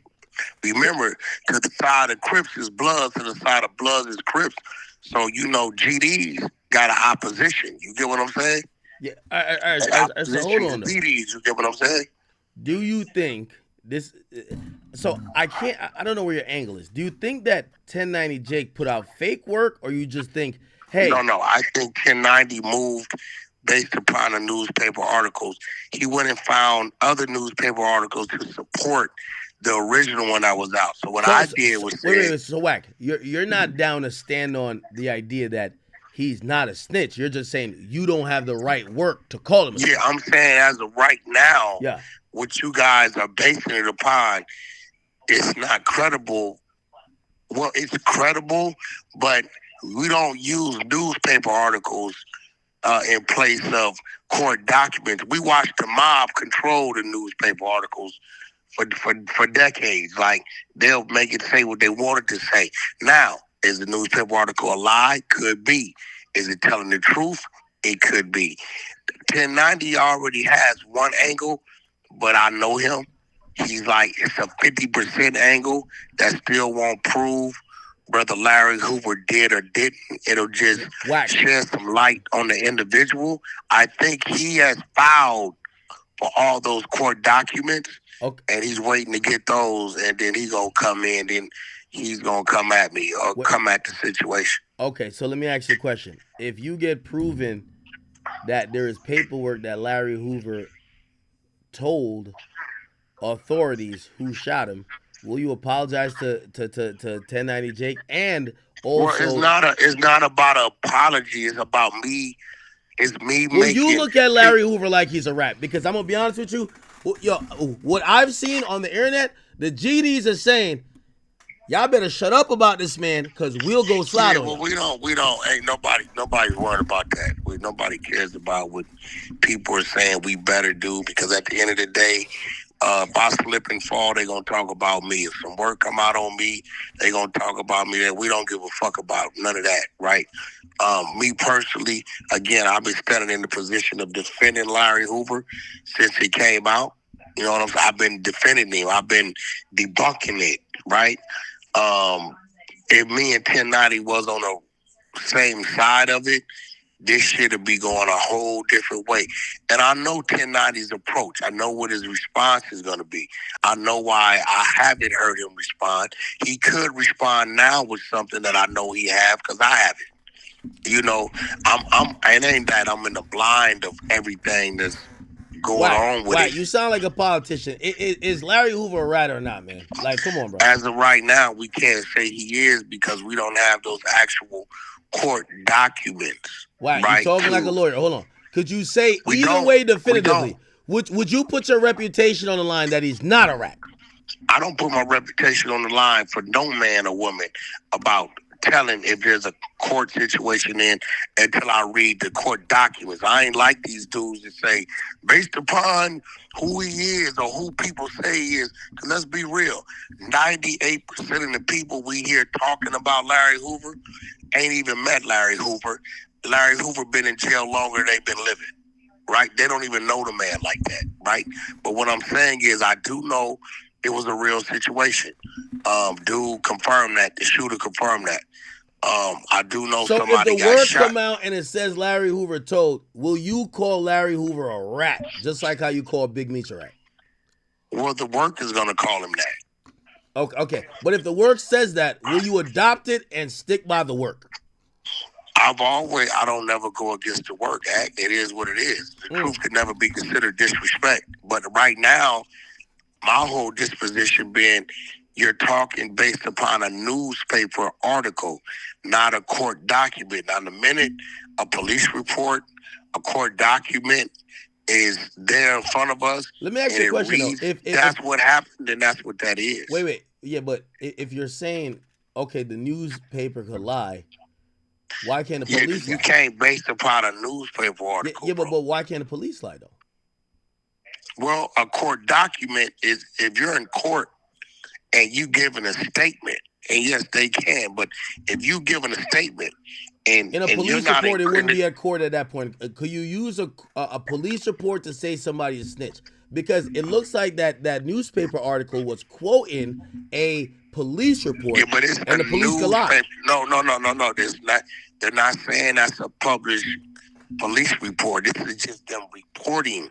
Like, for instance, in the same newspaper article, they reported that the James Hightower guy or Highsmith was from a certain gang. which he's not from that gang. He was never from that gang. So, you know that newspaper shit, you can't really, you can't say it's not true, but you can't use it as a court document. Not where I come from. Now, I can't say what that court document is going to say. 1090 is going to have to go pull that court document, and then we can go from there. I will tell you this.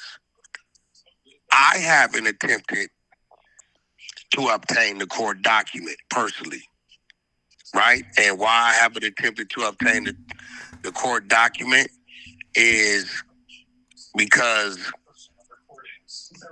I really don't want the man to be a snitch. You get what I'm saying? So I'm leaving it as it goes. I'm defending it as I can. And right now I'm in a position where I can defend Larry Hoover against a newspaper article. So am I showing some sort of favoritism or biases? Yes, I am, because I'm not going to the extent to really go find that. Now, 1090, on the other hand, because I went and found the shooter and did an interview, and the shooter totally debunked what he was saying, I know 1090 ain't, he like you, he like me, he ain't gonna lay down. I do know it's, and the reason why I know he's working, because there is another document. Wait, who's working? Who's working? 1090 is working for sure. He's out. He's trying to get the real fucking paperwork from 1968. The reason why... Chat, I'm putting 1090 Jake on the phone, chat. Well, let's get to the fuckery. I'm gonna put both of them on the phone. I'm gonna merge this motherfucking call. Hold on. I'm sorry, Wack. We gotta put both of y'all on the phone. 1090 answer, nigga. 1090 answer. We're gonna figure out... Your call has been forwarded to voicemail. The person you're...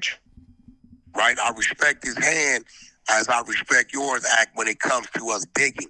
Like, if I know Wack Act is digging, and I know I've dug and found something, I know you're going to find it too, right? I'm going to find it. If Act... Let's get this shit going on, man. I ain't going to lie, man. I think Larry Hoover got a lot of fear in people's hearts, man. They ain't trying to fuck around with no Larry Hoover. I love the GDs. I never seen... Yo, Wack talking to me like a lawyer right now. When it comes to Nipsey, he'd be like, that's a fact. Your call has been forwarded to voicemail. The favor of Mr. Hoover, he's going to put that with this other document that I have that shows there's a rat involved, and he's going to stick a fork in it, and niggas going to have to run for the hills. This is a fact. Oh, shit. Oh, hold on. Give me 1 second. All right, we getting 1090 Jake on here. We got to get to the fucking work. Yo, we got 1090's on the phone, Wack. We got 1090. There you go. We got 1090 on the phone. I'm going to repeat what I just said, right? We just want to know, is he a rat? Because here's the thing, the GDs are upset. The GDs, they're in the door. I'm going to repeat what I said. 1090 reported on a newspaper article. He even went further to dig and find a secondary newspaper article to support the first one. I responded with the shooter and said, well, I'm not going to use a newspaper article in place of a court document. Now, I know I have a document that 1090 can use to kind of debunk some shit, and I know if I got it, he has it. And the fact that he has it lets me know I think he's digging or waiting to get the 1968 document of Larry Hoover, what happened in court, and then I think he's going to come with all of it. If that document, I ain't gonna lie though, you are backpedaling. The newspaper article, then it's a problem. Now, me personally, Wack, I love you, but you backpedaling. I heard you. I heard you the 1968 document. Hold on, Wack.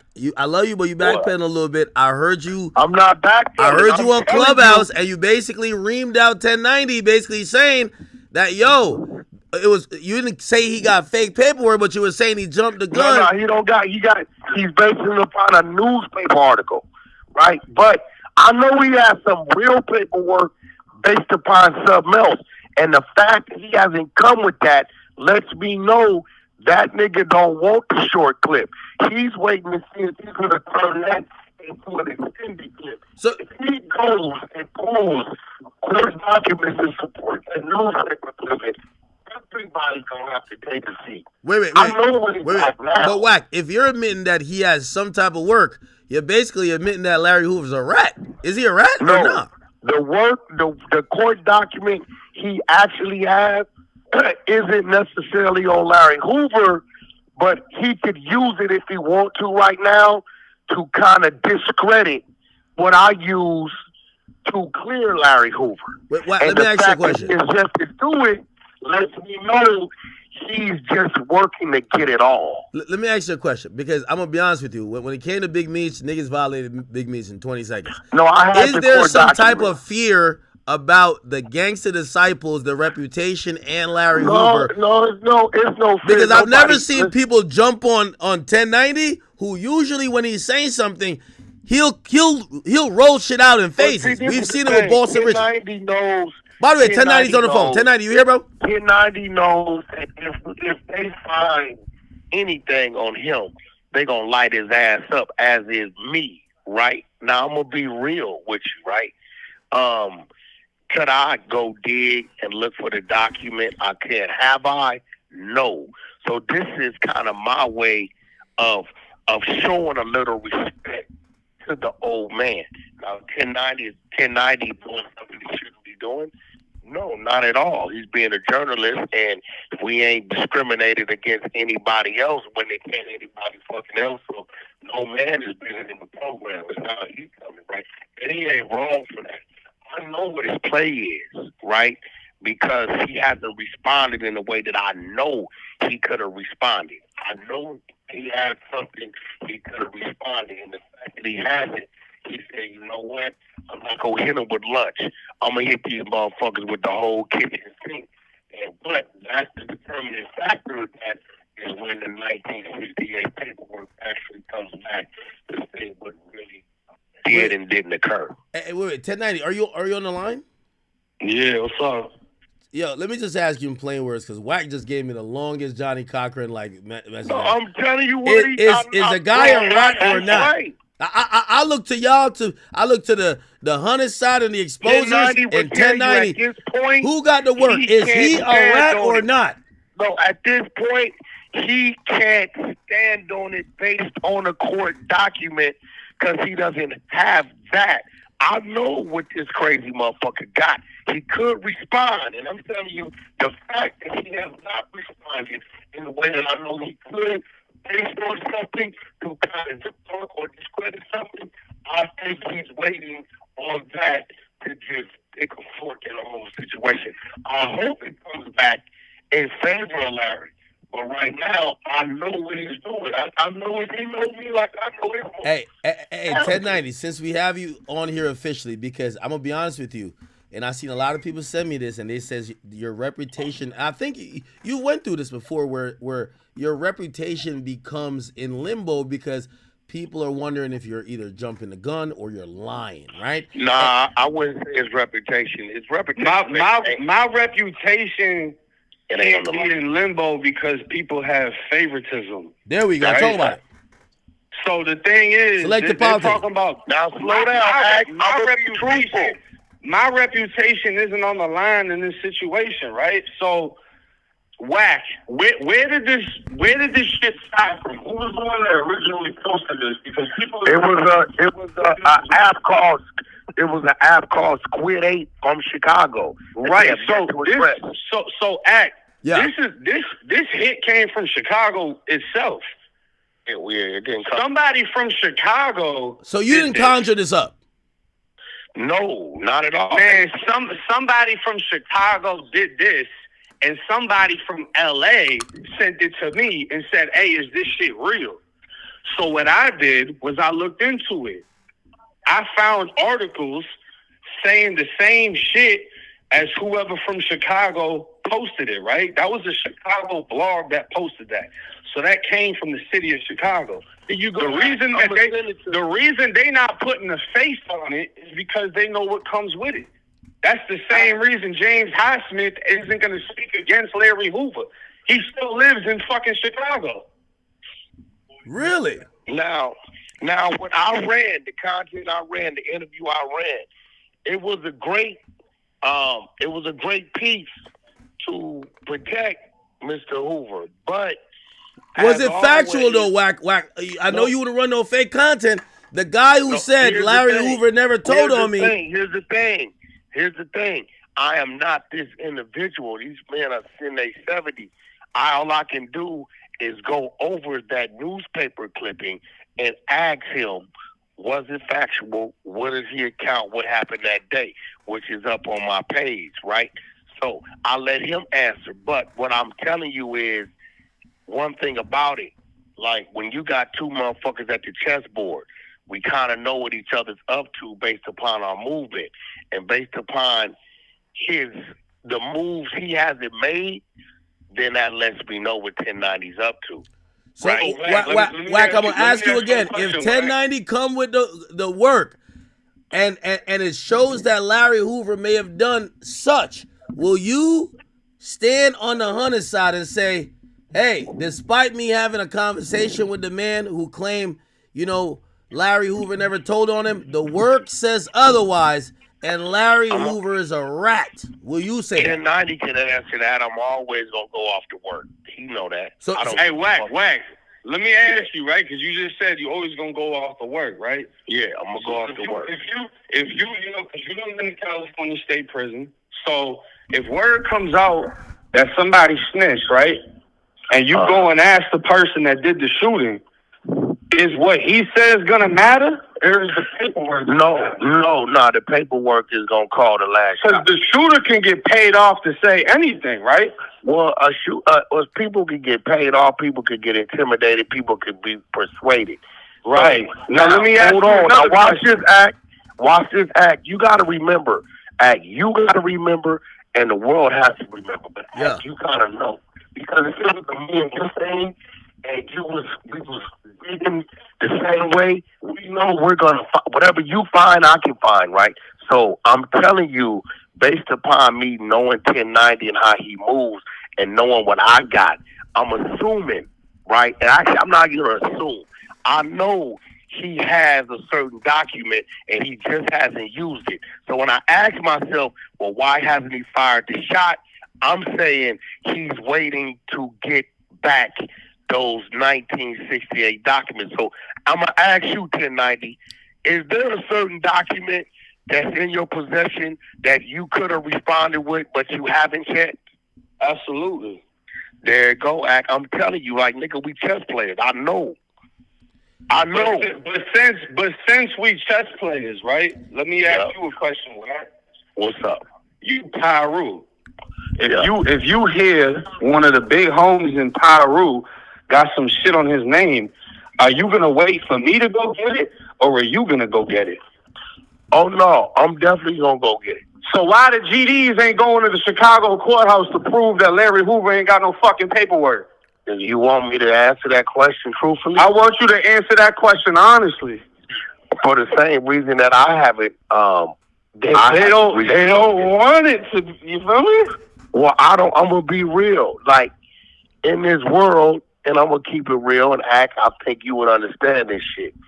In this world, when it comes to some people and some things, there's gonna be selective politicking there, right? To where if it was these other people, you would do it. If it's Big Meech, you would do it, as if Ack is saying. But now that it's Larry Hoover, you're not doing it, and it's not necessarily.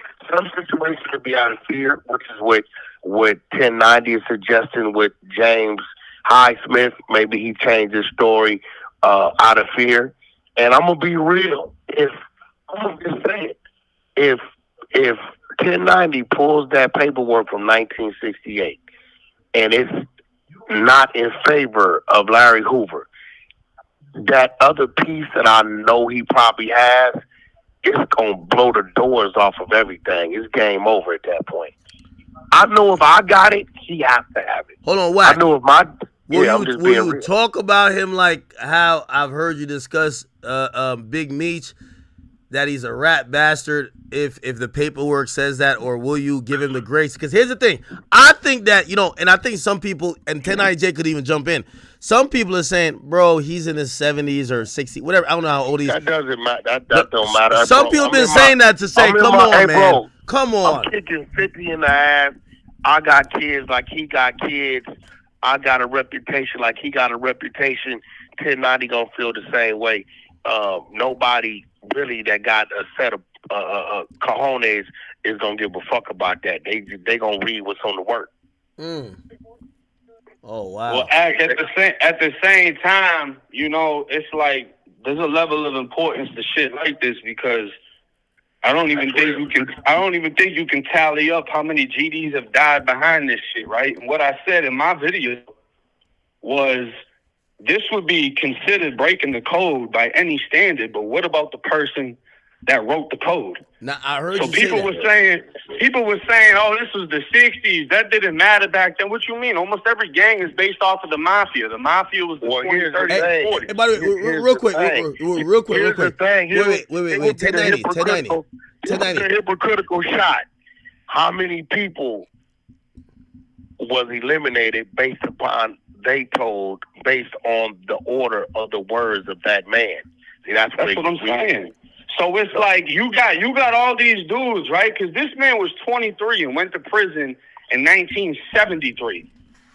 So the majority of the people DMing me, atting me, doing that shit that's mad as fuck ain't never even met this man. They weren't even alive by the time he went to prison. Hey, I want to ask 1090. So my thing is this: what happens when you find out that the person you've believed in and everything, and have crashed out behind, caught bodies behind, represented to the fullest, and you kept it so gangster, you got 7 damn life sentences yourself? What happens when you find out if he told on somebody? Let me ask both of you this question, because this happened to me recently, right? And it's not necessarily that, but okay, yesterday, everybody's in my chat. They're at me on social media. They say, you got to go talk about Rock Nation. And I said, listen, I'm going to be honest with you. I usually take every challenge that come towards me. Absol says something, not answer. Lil Baby say something, not answer. Meat Mill say something, not answer. But I'm not going to lie. And again, we're not talking about the streets here. We're talking about even as a content creator and somebody who is putting out information, and both of y'all do that.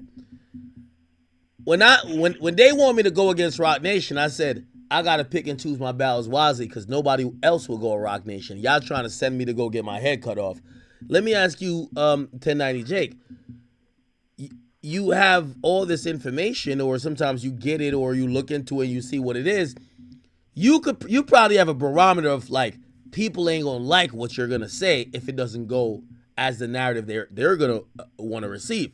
Do you ever say, you know what? If I tell them this, they're not even gonna believe it. They're gonna get more mad at me for bringing it to light. Let me not say it. I mean, I'm already the most hated, so it's like no, you're not. Get your. I mean, Wack, I'm gonna be honest with you, bro. You got yours, but I'm white though, so I'm gonna get a different level. You white, that's the list. It's easier for them to say something about me than you. They're gonna say, but you know why though? People. Let me tell you why I think I am, because I've been poking the bear longer than you about all kind of shit. So I ain't gonna lie, they hate your motherfucker. You could be my hated, not identical twin brother, but fraternal twin brother. You know what I'm saying? But in this situation, you see what I sent you? Yeah. That's me asking that site, where did you get this from? And they admitted where they got it from. Because these people think I gave it to the site. They think I gave it to the site, and then I paid $10.90 to respond. That's how I respond. These people got a crazy ass imagination, bro. It's nuts. There's always some conspiracy theories behind shit. So that's how shit happens, and it's easier for people to be mad at me and you than to go ahead and figure out the shit for them fucking selves. And what's crazy is, man, bro, I seen a video earlier today. Some GD from Arkansas, some shit, talking about me saying this, that, and the third, saying I'm dumb, and then he couldn't even read the fucking paperwork. this man fucking up his words. So it's like, how am I dumb? You can't even read it. Never mind, go get it. And so it's like real act. If I didn't do what I did, it ain't no other voice out there unless it's a dude like you, big enough to fight this man in this type of lane. So, but I gotta tread lightly because I can't really go. Only thing I can go at him with is what he's using. But I know it's other pieces out there that he might obtain. Why? I'm gonna be honest, and not necessarily for you, but even when so what I was talking about, I started texting 1090 just to be transparent, and everything I consumed, I saw people trying to laugh at 1090, be like, "Yo, we finally got this nigga. He exposed. He really bit off more than he could chew." That's because of the content I read. But I'm telling you, but it looked like he might have the work. It looked like. Listen, before he came on here, I said, because of the content I read, because of the interviewing that dude and what he said to kind of debunk what 1090's what his shit was, right? And the fact that he didn't respond immediately with what I know he probably has lets me know he's just being patient. He's being patient and he's waiting to get back. What that is. Either way, he has a response. It's just either one could be a little shallow or one could just be an explosion where can't nobody say nothing. You know what I'm saying? So I got a response to his response that he can use today. He know how I'm going to come back. He knows it like I would know how he would come back. But again, he also knows that Wack is handling this shit with white gloves. He knows that too because wait, Wack, are you handling this with white gloves? Because I'm definitely handling it with white gloves. Okay, because you probably fuck with a bunch of GDs and you probably no. I'm gonna be real. I'm not really too. All the youngsters from Chicago I deal with, they say some disrespectful shit when it comes to these type of people. They don't care. I'm going to be real. He is kind of, in a way, he's part of that black history as if like Al Capone or those other dudes are part of their history on the other side of it. But I got to keep it 100. If it's been under false pretense and 1090 come back with some shit, some real shit, it ain't nothing nobody can say. You can't be mad at him for another person's actions. Wait. By the way, I was doing my Google on the side. So it said that the gangster disciples supposedly, because I hear this one guy, he be like on King David. And so the guy known as King David, him and Larry Hoover merged what they had going on to create the Black Gangster Disciple Nation. And that is like, I guess, with the GDs, what it is. Hey, listen, y'all got to be getting mad threats. I'm still confused why, if I was... Hey, bro, you know the crazy part? Yeah.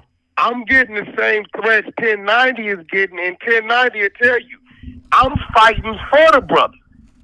If me and 1090 was on the same side of this shit, boy, listen, and we was both running it up, it'd be a wall of fire blazing that they couldn't come through. But I'm getting threats, and I'm actually fighting in favor of Larry Hoover. So I know 1090 shit got to be crazy. Damn. They're telling me stop talking about it because my voice is so loud, it's making people pay attention. No, Squid Ape, the Chicago-based media platform, is what made people pay attention because that's how I see it. Hold on. So Wack, so for the record, you would not say today that anything that 1090 Jake has said is fake, false, or fraudulent. You would just say you need more information and more work. That's what you would say. I'm gonna say that the things 1090 Jake reported on, right, are credible documents from the court for him to stand on that, and he's not gonna fight me on that. He's not. Right, but this is the thing. What I found comes from a time where the only news, blogs, articles was literally the newspaper. And they had to get it from the police report, It's right? not a matter of is it a credible source. It is the only fucking source.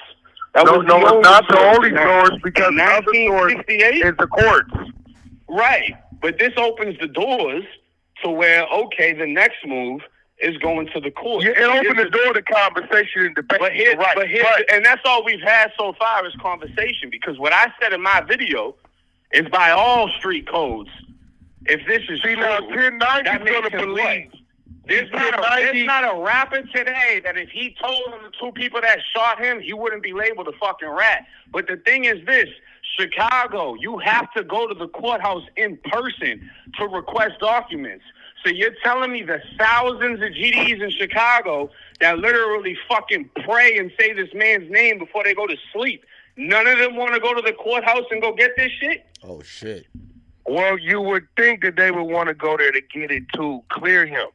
But so they find out that, Wack, why you think they don't do that then? If 1090 Jake is capping, 1090 knows what I'm doing, but this is why I know what he's doing based upon what I probably had. Like there's a thing out there that I know he has the commission report. I know his shit. I know he probably has. He could take and put with another thing and that, and he could have responded. Wack, to me. you sound different today. It sounds like you almost agree with 1090 that he a rat. No, I'm not. What I'm saying is 1090 did not make this shit up. No, he did not. 1090 is not the origin of this shit. No, he's not. But the documents he's using, right, is not a credible enough document. It's not a legal entity. It's not the court document. I can agree to an extent, right? Yeah, but that's all I'm saying. What was your response to the news articles that I brought? My response to the news article is that it was just that, news articles, and we've been watching those articles back in those times be manipulated. And who did you interview to, get a new perspective? You gonna force this dude? I know where you're trying to go, 1090. Who did you interview? I interviewed the shooter, James. The shooter. What makes him a credible person? If you fire a shot, it's gonna take away from your Gatling gun. Don't get No. I'm asking, if the news isn't credible, what makes him credible? Well, he's gonna be more credible to this situation now because he's actually named as the shooter. Right. He's named as the shooter. Now, can he be lying? Can he be leaving something out? Can it be some pressure on that side? Yes, and I know why you can say that. Wait, hold on, Wack. How could you say, again, I hear what you're saying. Like, we don't have enough stuff, and I think that's very valid. But I've heard you say Big U is working, Brick Baby working, Loose Cannon working. All paperwork. I have court documents. Hold on. But shit, we're starting to see some paperwork about Larry Hoover. How come he wasn't working? We don't have no court documents. Well, so if there's no court documents, when I say it, there's no court documents. Wack, you said he was working because he ain't had a court date. So why can't you say if your name's in the newspaper, you working? Hold on, Brick Baby. See, now we crossing into other waters, and 1090's gonna understand this. Brick Baby never knew how I knew what I knew. That's why he thought I was working with the police. You had a nigga fucking his baby moms. I remember that. Hold on, listen, because he knows what I was saying was true, but he's like, there's no way he can know this unless he told him, but he just forgot his baby mama was a factor. No man wants to believe somebody is dicking down his woman, right? And she gave up the goods. No man wants to believe that, right? So that's how I knew that information. This situation, look, I fought 1090 back with the best thing I had, the actual person in their story. Now, is there room or is there a possibility that a document can surface that discredits that? Yes, this is a possibility because none of us have seen the court document. If the court document comes and says the total opposite and supports the newspaper clipping, then at that point in time, I know what else he's going to add to that. and it's gonna be impossible to fight it. Damn. At that point, Ain't no way Larry Hoover a rat. I ain't gonna lie. Ain't no way. Larry Hoover too real to be a rat. If he stayed in ADX Florence. Here goes with 1090. Don't nobody know him. You don't know how real Larry Hoover is because, nigga, you 30-something. Nigga, he been locked up 53 years. How you know how real he is? I mean, I never been in the street, but I hear everybody talk about him. Yo, you ain't hear the song? It says, free Larry Hoover. It said Trump should have free Larry Hoover. Some. I forgot this song. Listen, I'm gonna be real. I'm hoping that the court paperwork comes back in Larry Hoover's favor. I'm gonna be real with you. I hope it does. Yo, Wack. Okay, I agree with you. I agree with you. I just don't think. Call me out to a bet right now. Will I take that bet? And you know I'm a bet man, but I'm a sure bet man. I'll take a bet with you, Wack. I'll take $1,000 bet that if the work says that he a rat, you're not gonna call him a rat like how you talk about Big Meech. Then you talk about the other niggas. You know why? Because the GDs, they really got through the door and they about to put belt to ass to anybody disrespectful. That's not a concern of mine. So if the work says he's a rat, you're gonna call Larry Hoover a rat. You want to bet me $100,000 that if the court paperwork come back that he told that I won't say he's a rat? Is that what you bet me? Nah, not $100,000. I said $1,000. I don't think you want to take that bet. No, I said $1,000. It's $1,000. You know what I mean? $1,000 ain't worth it because you would give me that right now. I know. I'm just trying to pay for your black truck around for a day. That's it. $100,000. Send me $1,000 right now. You're gonna do that, and you ain't gonna even ask you why I need it. So. Wack, Wack, I'm gonna be honest with you. I think I'm watching 1090 Jake do a 3-1 comeback. Everybody was violating him. Yo, I was watching YouTube videos and channels saying 1090's done. He fucked with the wrong one. I dropped a nuke on him. But I know what he's up to. I know what he's doing. And look, it's gonna come down to if that fucking document comes back supporting the newspaper article. It sound like you're trying to soften the blow. That if he come back with the shit, you could be like, all right, I at least knew something was coming. But 1090's not backing up. I was hoping he was going back up like, yo, you know what? I'm done with this shit. I'm gonna be real. I represent the exposers, right? I have other documents that if I was 1090, that I could fight me back with and create a real narrative, right? But so you got this shit like chess. Yeah, the fact that he has yet to everything is chess, bro. But there's a difference between shooting at something and hitting it. Yeah, See, we want to head tap shit when it comes to this paperwork. Yeah, he wants to hit. So the reason I ain't back off the shit is because I didn't see what Squid 8 or whatever his name is posted and run with that. I went and found the articles myself, so I know for a fact this is real shit that's been documented. Then I ended up getting the mug shots for the shooters, figuring all this shit out. Hold on. You know what I mean? So let's set the barometer right now. Actually documented. Let's set the barometer right now because I know how Wack move. So if 1090 Jake get the police report, and in the police report it says, I spoke with Larry Hoover and he said that nigga shot me. Is he a rat? Yeah, it definitely will be a rat. Oh shit. Hands down. Anybody will be a rat. Listen, there's nobody bigger than the program, bro. Okay, you know what I'm saying? right. Like, you gotta remember, homie, I'm from where I'm from. And where I'm from, we don't. What happens with that though? The response with that is going to be the police lied. They're going to add something on top of that, right? No. Wack is saying he's not going to say the police lied. No, but this is what I'm saying. Though. That's what the people are going to say. If they're saying, "Oh, I don't want to see no news clip and show me the paperwork," then you show them the paperwork. They say the paperwork ain't true. Then they're going to ask for a fucking time machine because they want to be there when the shit happened. Wack, you here? Yeah, what did you say, bro?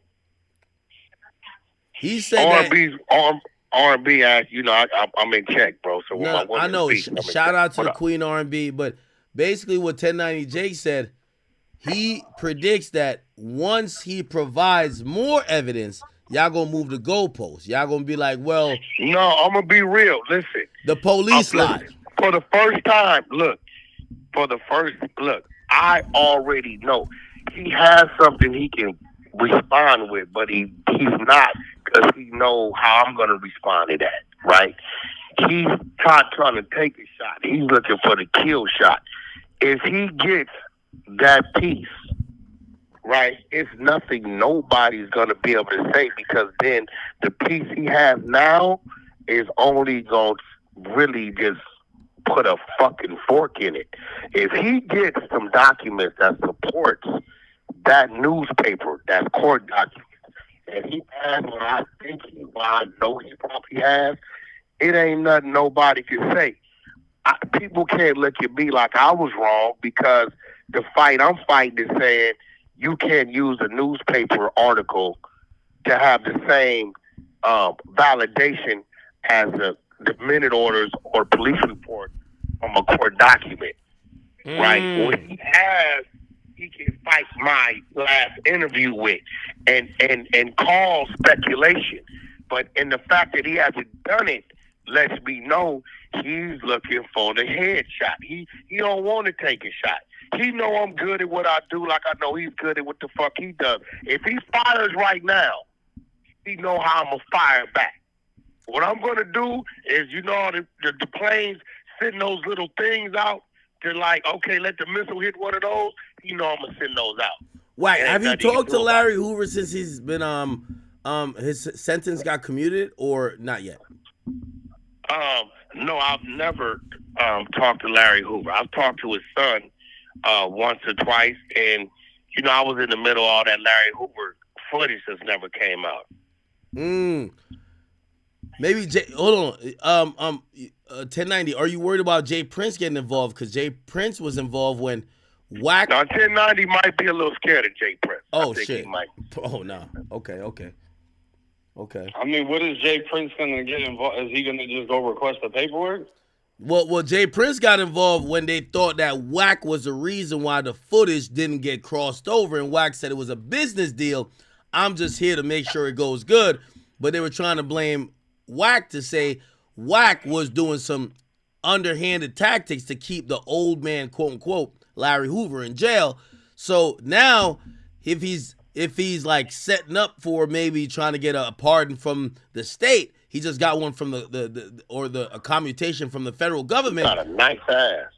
They might look at 1090 and be like, here's the thing about that, right? Because Jay Prince also spoke out when dude that got charged with killing bro from the Migos. He said that the shooter snitched, right? So Jay Prince, I believe, showed the paperwork and was accusing him of snitching. So Jay Prince is against snitching. The thing about this, though, as far as would any of this keep Larry Hoover in prison, this isn't a crime that he committed or is accused of committing. This is a situation where he was. It would tarnish his name and what they say he stood for. That's what it will. Why? You're older than me. You tell me. Ain't Larry Hoover one of the top 10, top 5 realest niggas who ever lived? That's that like, come on, free Larry. I can't tell you that. I can't. What you mean? Tell you that because when you ask it's me him, that question, Tookie Williams, and a couple other niggas, and they're the realest niggas who ever lived. But see, I don't put those people on in my top 5 realest people that ever lived. It's him, Tookie Williams, Nipsey Hussle, and no, see the top 5 people. If you ask me the realest people that have ever lived, right? Yeah. If you was to ask me, right? First and foremost, then we got to talk about the Honorable Louis Farrakhan, Khalid Muhammad. We got to talk about Martin Luther King. We got to talk about my great grandfather, because without him I wouldn't be here. And wait, what the fuck? Hold on, I got a troll chat. I'm sorry. A gang member to me personally, because that shit helped. No, hold on. But I'm thinking about gang member wise. Like there was a time you said that you had said that the greatest Crip was Big U. now I'm thinking about the greatest GD is No, like we talking Larry.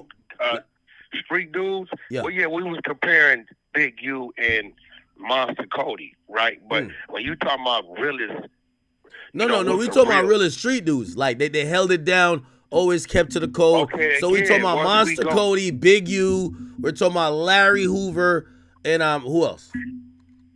No, no. When you talking that type of shit, there's other people that was ahead of Big U when it comes to that. There's the Key to Rocks.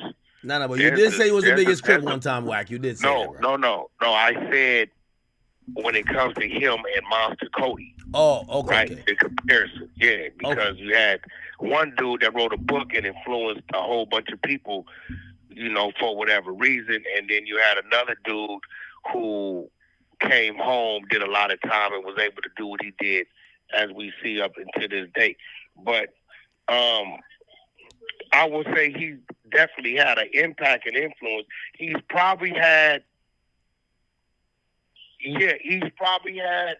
one of the bigger impacts and influence when it comes to the spread of people representing something because of an individual. I will probably place him at number one. Yeah, I can't take that from him. Hey, listen, 1090 Jake, I think the entire hip hop commentator YouTube community owes you, because they're getting on your ass today. I'm telling you, I seen it. They owe you an apology. No, he hasn't earned that apology yet. Nah, he earned it. Wack. If he didn't earn it, hasn't. you would have been here violating him. I know you, Wack. You would have violated him. I shot my shot. See, I can't go at him. Wack, but you're not if you stood on the shot, you would say It's missing links out there. If this nigga turned into Mission Impossible, right? And that's a great movie. I went and seen it twice. Right? If he turns into Mission Impossible and go find shit, right? Which is findable, I don't know what it's gonna say. If it supports that newspaper article, then at that point he's gonna be able to beat his chest because he has another piece that he can put to it, right? But if it does not support the newspaper article, then at that point in time, he's going to have to whimper down a little bit and say, hey, I just reported based upon what I was reading. And he still ain't going to be wrong. But he did, where his wrong is at right now, is he actually called Larry Hoover a rat based upon a newspaper article. So this is why he has to go get that court document, and he's praying that it supports the newspaper article. Because if it doesn't, then they're going to look at him crazy. Yo, 1090, what's the next steps, man? Because I'm going to be honest with you, they're almost, I think people are so emotionally invested in this. He's going to send somebody in there to get that damn... Yeah, the thing is, bro, I don't even need to go to Chicago to get that done. You know what I'm saying? Somebody to get it. That's money makes all that happen, right? I don't have to just get no random person. I can get somebody that's their field, that's their line of work. But the thing is, you know, as far as all the hate and all the shit, it's like Wack said. What I said was, this would be considered snitching by any code, right? There's no rapper today that can name two people that shot them and they're not going to get called a rat. That's a fact. Hold on. No, that's a fact. Listen, that's a fact. Everybody know Wack, my OG. Let me ask you. So Wack, if person A gets shot and he's a street nigga and he said, and the cop said, who shot you? And he said, person B and C shot me. That's a rat. He's a rat. He's a rat. Okay, all right. Holy. Yeah, no. See, if I was to shy away from that, 1090 have a field day with me. It's over with. It's over with for Wack at that point. It's like, he's going to look at me like, oh, hey, what you doing? You know what I'm saying? So there's no getting around that, nobody. Now, do I think it's going to affect how the majority look at and see Larry Hoover in the environment we're in today? Absolutely not. If it was 10 out of 10, William, it may go to 8.5 out of 10. But he's still going to get the selective politic vote. But it'll be 1090 gonna go down in history because he'll be the one that actually went and found that Mission Impossible. That hold on, Wack. You know this has been brewing for a while, and it's not necessarily a competition, but we just want to know who is the ultimate king of the paperwork. Is it 1090 or Wack 100 and the 100 side? I will tell you this: 1090. It appears that might be 1090 because he's coming with some shit. 1090 and 1090 at one time was the most popular because he was the one heard doing it. When we were doing it, we were attacking the East Coast, CEO Reek and myself. So we was doing shit like making niggas like Ricky read his own paperwork without him knowing it. But you know what? I haven't seen any paperwork he ran that wasn't real. The only one where he's fucking playing with it right now is this. And I think he's confident. And I think he's confident because of the multiple newspaper companies that said the same thing. I believe 1090's thinking if this shit was false, Larry Hoover and his family would have sued these newspapers behind this. I know what he's thinking. I know his psyche. And that has yet to happen.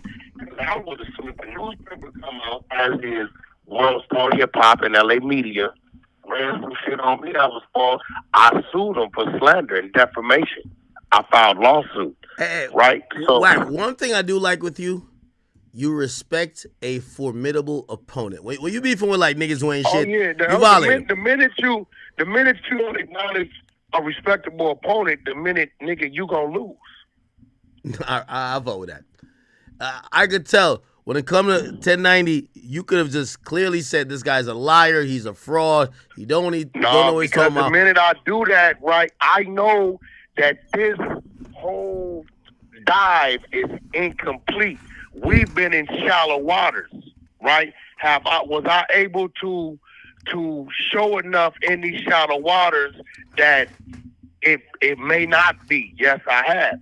But there's still another dive that can happen. And until that dive happens and a person comes back up to tell us what was down there, right? I'm not going to tell you what's at the bottom of the ocean. We can't get to the bottom of the ocean. We can only go so far. So I'm not going to put my name and my credibility on that, especially on somebody that's saying, I know a way to get to the bottom of the ocean, to take video and come back up with it to show what is and what isn't down there. I'm not finna bet against it because I don't know what it might say. I know as of now, it's a newspaper article. A newspaper article is not sufficient enough to be credible to call a man a rat based upon what's written. I have the shooter that is saying that man did not rattle him. So based on those two things, as of now, I'm resting my case to say Larry Hoover didn't tell. Now, is there another approach? Is there other documents? Is there other things out there that could debunk that? That's possible because there's court documents and nobody has yet to get them yet. At 1090, I pulled it up. You can go get them. 1090, I'll give you the floor. As I said, because I seen people a lot of people hit me with stuff that they said, yo, 1090 a man's right. He's done. They're cooking him. Everybody's turned on him. He's presented fake shit. There's been a shooter who talked. What is your answer to everything now that we got Wack on here? Wack he's keeping it real. He's like, yo, listen, I presented what I know. I've stood on what I know, but I've never said that it can't be whatever. I go by the work. The work. What do you think? Well, like how you asked him about who he feels is the top exposer, right? I think Wack's been doing this longer than me, so I'm gonna give him credit for that. And it's also like you said, when you got a formidable opponent, right? You gotta respect them because why would you beef with anyone less than? So I kind of like the fact that me and him have two different perspectives on this. As far as people saying it's fake, there's nothing fake about it. They just don't know how to look for it or they choose not to.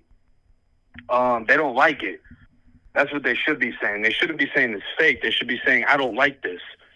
Well, the way to correct that, if you don't like it, or if you assume it's fake, is to do your homework. But there's a lot of people that look for the truth with their eyes closed. And what I mean by that is they don't want to see what's on the other side of this shit.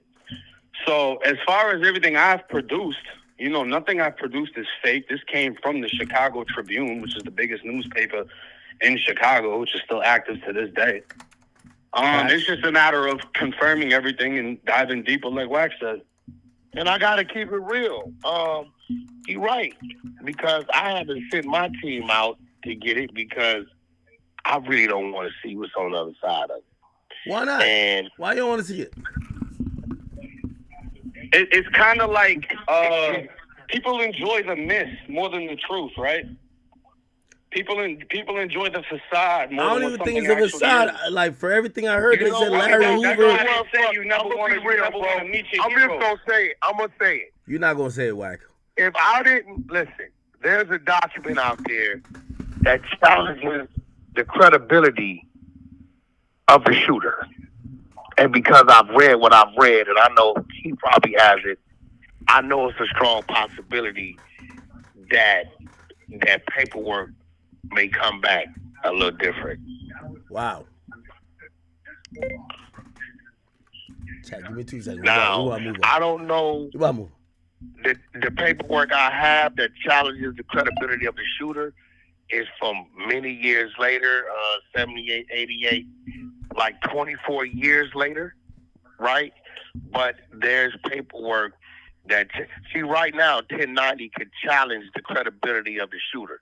He knows if he challenges the credibility of the shooter, I'm simply going to respond to where, well, that still doesn't prove that he's lying. He could, it can't be. That's the shooter. I get what you're saying, but that still doesn't make the newspaper article, right, the end-all, be-all of the documents we need to see. Hey. So if I don't, but I know Not to cut nobody off, but can't be challenged. Not to cut nobody off, but 1090. Could we get like a time for? It seems like you're gonna respond, and Wack is Wack playing chess. He says he feels he know what you can respond with. He's doing his thing, but Wack is a chess player. When could we see the 1090 Jake response? You don't got to give us an exact date. Are we talking about a week? Are you gonna take a month? Are you still waiting for shit? Is it TBA? It's all good. When will we hear a proper response from 1090 Jake? You're somebody in this hip-hop community at this point.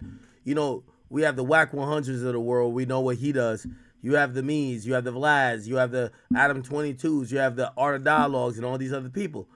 But you serve a particular role. When will you answer to any doubts about you or whatever officially? Not here, but answer to it. When will you put that proper retort? Could we get a date, or are you like, listen, it's coming? I mean, I want to wait until the GDs get all that air out of their chest. When they done doing all that shit, then we're gonna play. But Wack ain't the only one playing chess, and he knows that. So wait. You don't think the GDs might try to beat you up?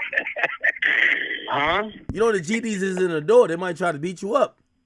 He ain't worried about that shit. If he's worried about that, I'm not even gonna entertain that. But I'm gonna let them get it all out, and then when they ain't got no air left, then that's when that.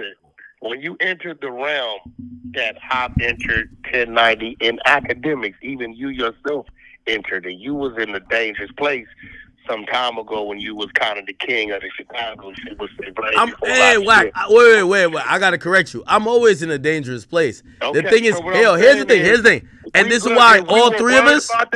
Wait. We wouldn't run the shit we run. Wait. This is why all three of us is important on this call. There's a lot of times we're approaching certain subjects that we know nobody else want to approach. We know that other people are going to be super mad about, but we know, hey, listen, we going to make sure we do what we got to do to make sure we're good, but we're going to still give the content. Wack, I know you do that. I do that. And that's why I was looking at 1090 Jake, because I was like, this could be the perfect situation to fold on and to say, my bad, y'all. There's too much people supporting this. I'm not going to touch it. Instead, he's saying, hey, with all due respect, I'm not disrespecting nobody, but when my platform stands for the truth. So if I speak, I'm not trying to do nothing to you, but I am speaking for the truth. And I've realized that hits hard. Well, that's what I said in the video. I said, with all due respect, if you ain't 50, 60, 70 years old, I don't give a fuck what you're saying because you didn't even know this man. You didn't have nothing to do with him. You just heard about him. You were told to praise him. You don't know him. You have no personal connection to him. So that shit don't, they acting like I'm dropping the ultimate diss. King Von was Mr. GDK. He didn't get shot by a GD. So I'm not worried about all the, because that's coming from people that are in the most random ass states, down bad, fucked up. The ones that's really participants ain't even doing all that shit. And a lot of them are sitting back and waiting, I'm sure, because this shit definitely starts conversations. It isn't just going to be this singling out me and Wack. No, there's conversations being had about this shit. 100%. How could there not be? It's not a small thing. And the fact that they know who I am and they know I've produced news articles, you can dumb it down as much as you want. Well, what all in that news article was real? He really got shot. He really got shot by real people. There's just one specific aspect of the news article that they're trying to say is false. And that's what people are waiting on. 1090, man. Listen, I'm a supporter of yours. I know how you get down, Listen, I was once in your position. He don't fucking support me. At least he supports you. No. Wait, hold on, Wack. Because there's a time. Rhinoceros head ass motherfucker. I know, nigga. I know, but there was never said you're a supporter. Wack, I support you all the time. Stop playing. But I will say that 1090 Jake. I like 1090 Jake and Trap Lil Ross and people like that is because there was a time that I felt that I had to do all that. Like everything. But I didn't do it as good as them because I didn't hone into what 1090 Jake is doing, it's amazing. Here's the thing. I'm going to support 1090 Jake. Because here's the thing. Yeah, I might not like what he's doing or why you think he's doing it. But none of y'all ever going to come with him and say he's lying. That helped me continue in media for a long time. It's one thing if people like, yo, I don't like that you telling everybody that I'm broke and that my girl sued me for child support and then this other bitch is trying to say. I don't like when people talk about me either. I get it. But that does exist. One thing I've never seen them say about 1090 Jake, and this is the only reason I hit him up today. Nobody gonna say that nigga's a liar. He just made some shit up. You might say, like Wack is saying, I need some more info. Cool. But nobody ever said, you're a fucking liar. And that... No, I know where he got it from. He's not the point of origin. That's a fact. I sent you at.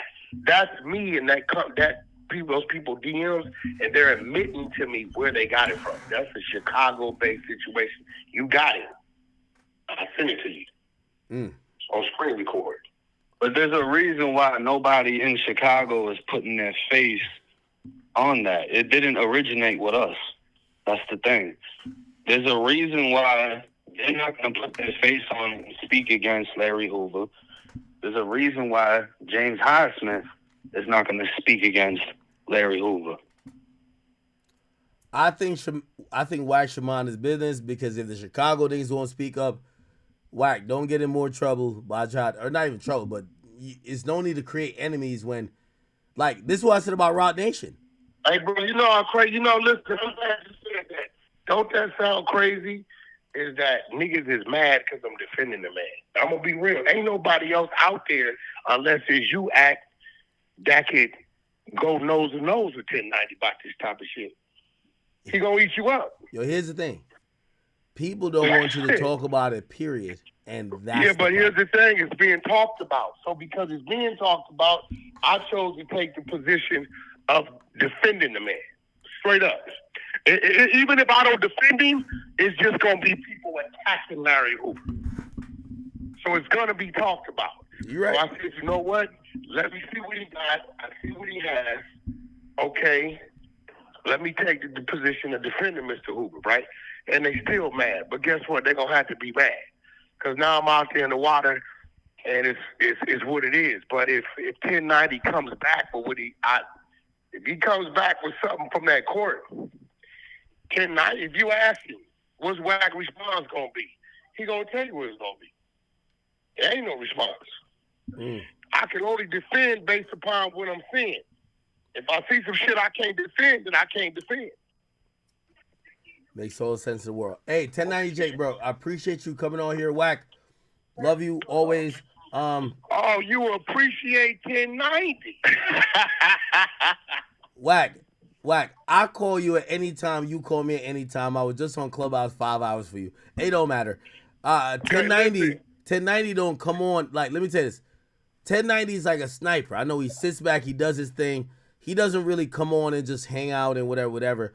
Obviously, we're always welcoming him. But when I see him come on and he's like, yo, because it was kind of impromptu. Everybody was telling me like, yo, based on what we seen, we got to call Wack.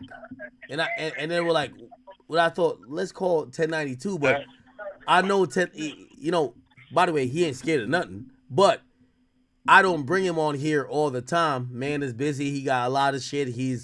It's a reason why he's him. He's a sniper. So when he comes on here, I got to give him some credit. And Wack, I'll give you your credit too. Stop playing. Listen, brother. Listen. Once again, 1090 is a great, and I'm going to be real. I'm not an enemy of 1090. He's done a bunch of great work. In this situation, we're just doing our back and forth, and it's a respectful one going on. Wait, Wack, can I ask you one question? What? Yo, could me and you go to a Kendrick concert? I want to go with you. I'm gonna get the best. Like, I get the tickets. I got tickets to his entire tour. Yeah, we can go to the Kendrick concert. They're my brothers. Wait, Wack. So if me and you, I'm telling you, Live Nation ain't gonna give me. I got whatever tickets I want to the tour. If Bro, I got tickets to listen, first of all, I'm only getting Kendrick tickets from one entity. Who? And one entity only. That comes from Top Dog, Live Nation, and none of that don't supersede that with me. I'm gonna call my brother. Okay, I don't know if they fuck with me like that. I'm cool with them, but I don't know if they fuck with me like that. But I got tickets. What I'm saying is that Wack, if me and you pop out to the, this is almost like I'm gonna tell them I'm gonna bring you. One of them may want to sit down and talk to you. Nah, we just gonna be vibing, you know what I mean? Like, you gonna teach me, well, I don't know if you could teach me the crip walk, but I wanna do all the dances that's associated with the songs. Well, but it's not enough. I wanna do the song. Yeah, Wack, I wanna do the dance. But it's not enough. But it's not enough. Then when it comes to Not Like Us, I can't sing the song because Drake's my mans. I can't sing a song you call my man's a pedophile. But, be like, I could try to do some moves. I got some moves. You can't dance, Wack? Gangsters don't dance, we boogie. Nah. Shout out Ice Cube, Westside Connection. I seen OT Genesis and Blueface. Y'all go pull up that Ice Cube Westside Connection album. You might learn something. Wack, I know about that damn album. All I'm saying is there's only one person that can make me dance. The Queen R&B. Don't tell me. She'll tell you. I dance for her, although I know I can't dance. Wack, once I heard you was drinking her pee, I knew it was something different. But anyway, Wack, we're going to set that up. Yo, 1090 Jake, I appreciate you for coming in. By the way, we're tuned in for the 1090 Jake response. Wack, this is how smart you fucking are. You made it to a place that no matter what 1090 Jake put out, you in the clear. Because you ain't standing on nothing crazy to say, nigga, you lying, blah, blah. No, I took the right position. No, I will say, 1090 is the risk taker in this situation because he jumped out the window and said, you a rat and this is this based upon this. So he's the risk taker, and I know why he did it. In his head, this newspaper, all these newspapers ain't going to be reporting on this shit if it's a lie. I haven't seen a filing of defamation of character or slander against the newspaper, which would have been a bag. Larry's a public figure, and he knows he has something that can discredit the shooter. So I know his pieces. My thing is, my hopes are the court documents aren't going to come back in favor of the newspaper article. All right, we will see. That's my only move. I got my knights, my rooks, my bishops all lined up based upon one move right now, right?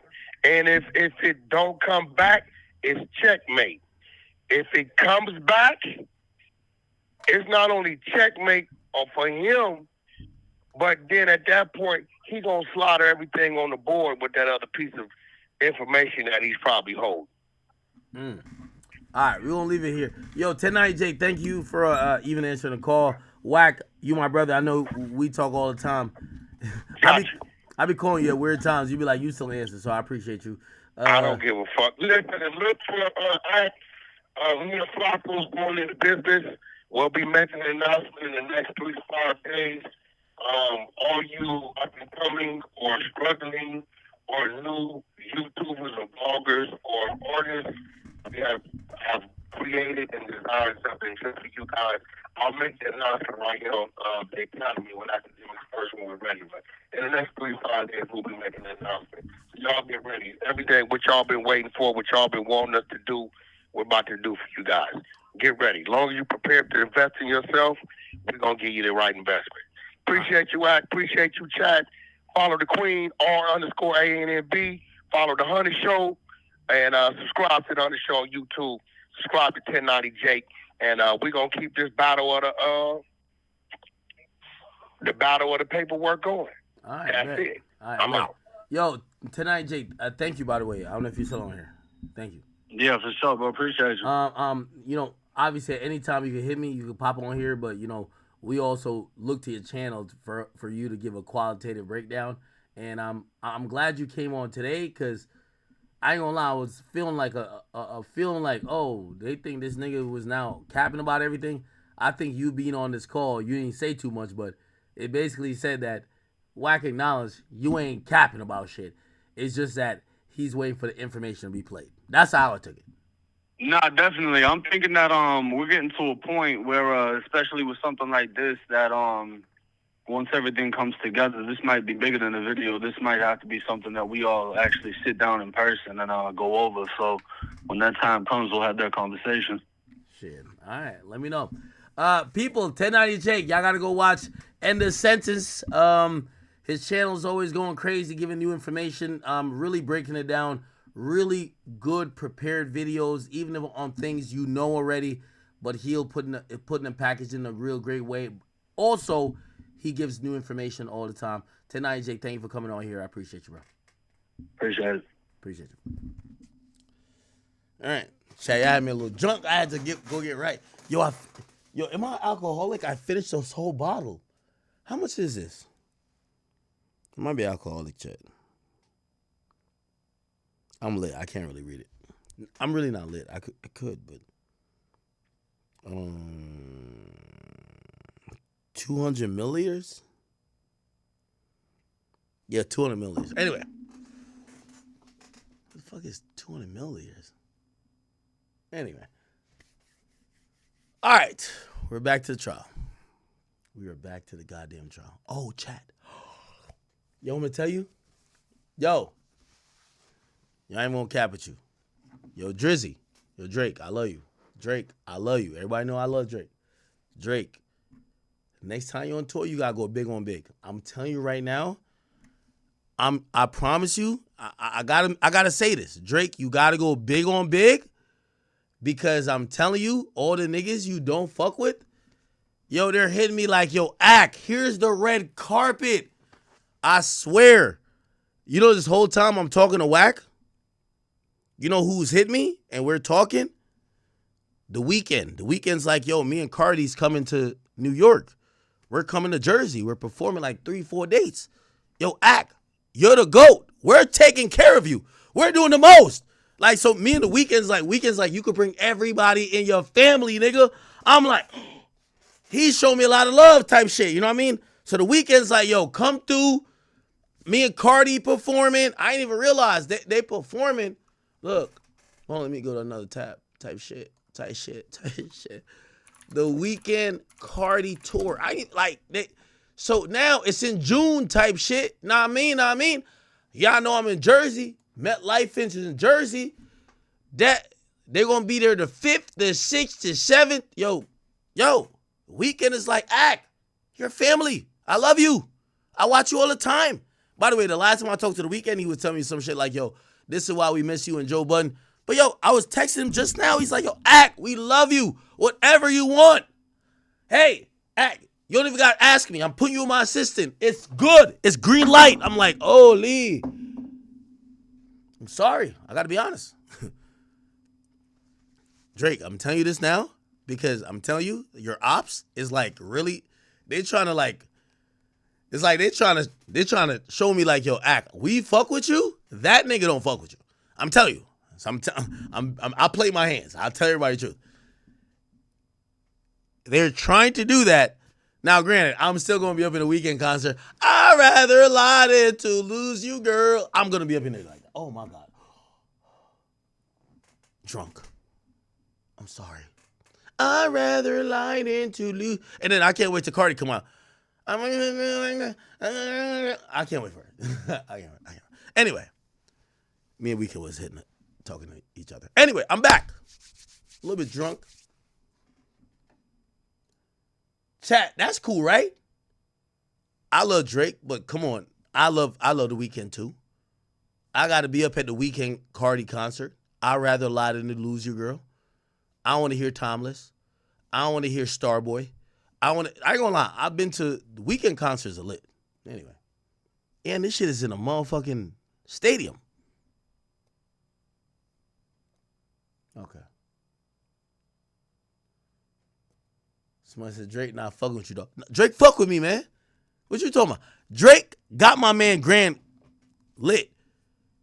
The next Drake concert, you might see me DJing, bro. He gonna hold me down. Facts. Anyway. Okay, all right. So chat. We already peeped it. Y'all gonna catch me at all these. He said, Ack, which date you want to go to? Because he gonna be at this joint for this date. Wait. The 6th, 7th, and some. I told him, oh no, the 5th, 6th, and 7th. He said, Ack, which date you want to come to? I said, all of them. He says, bruv, bring anybody you want. I'm going to put you in my assistant. Whatever you want, you're a Big Ack. Big Ack gets. I'm like, okay, fucking with this. I didn't even hit Cardi. I was going to hit Cardi, but I was like, let me hit the main nigga on tour. I hit Weeknd. All right, anyway. All good.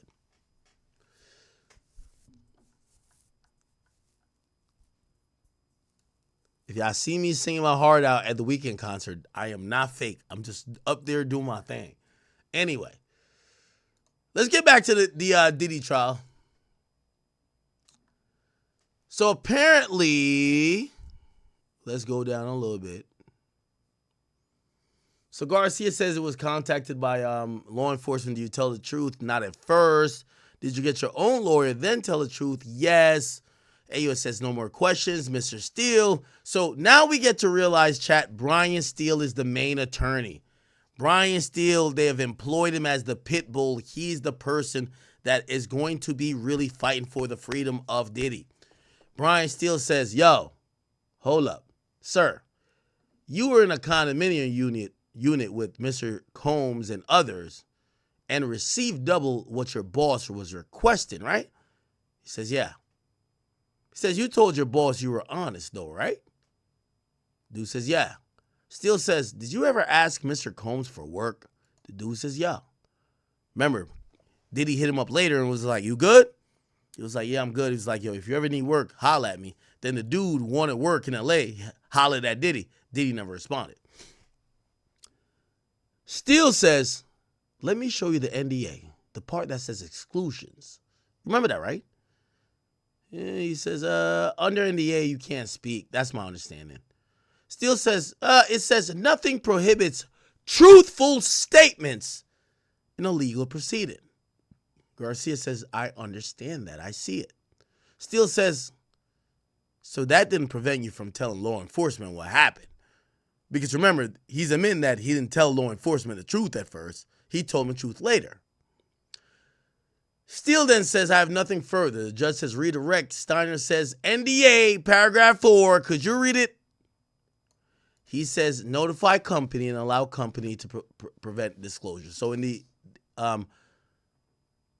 NDA, if you were contacted by the police and it was not a subpoena or something that was, criminally, liable, you would have to tell Bad Boy that you got it, and you would have to allow the company to maybe employ their lawyers or do something else to prevent whatever they were, whoever was trying to do.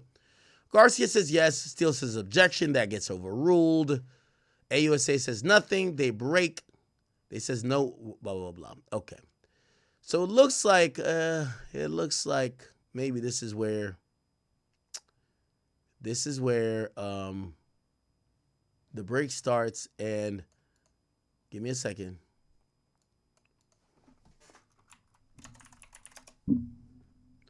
We're going to wait for the afternoon session. Okay, so we have, they talking. Here we go. U.S. versus Sean Combs, day. Shout out to Lauren Conlon. Conlon, we love you, girl. Let me go grab food because I'm a little drunk, so I got to sober up. Got to eat. U.S. versus Sean Combs, day 15. It's been a little bit of a wild morning. There was an incident this morning where a woman who's been at the courthouse a lot, she's a member of the public.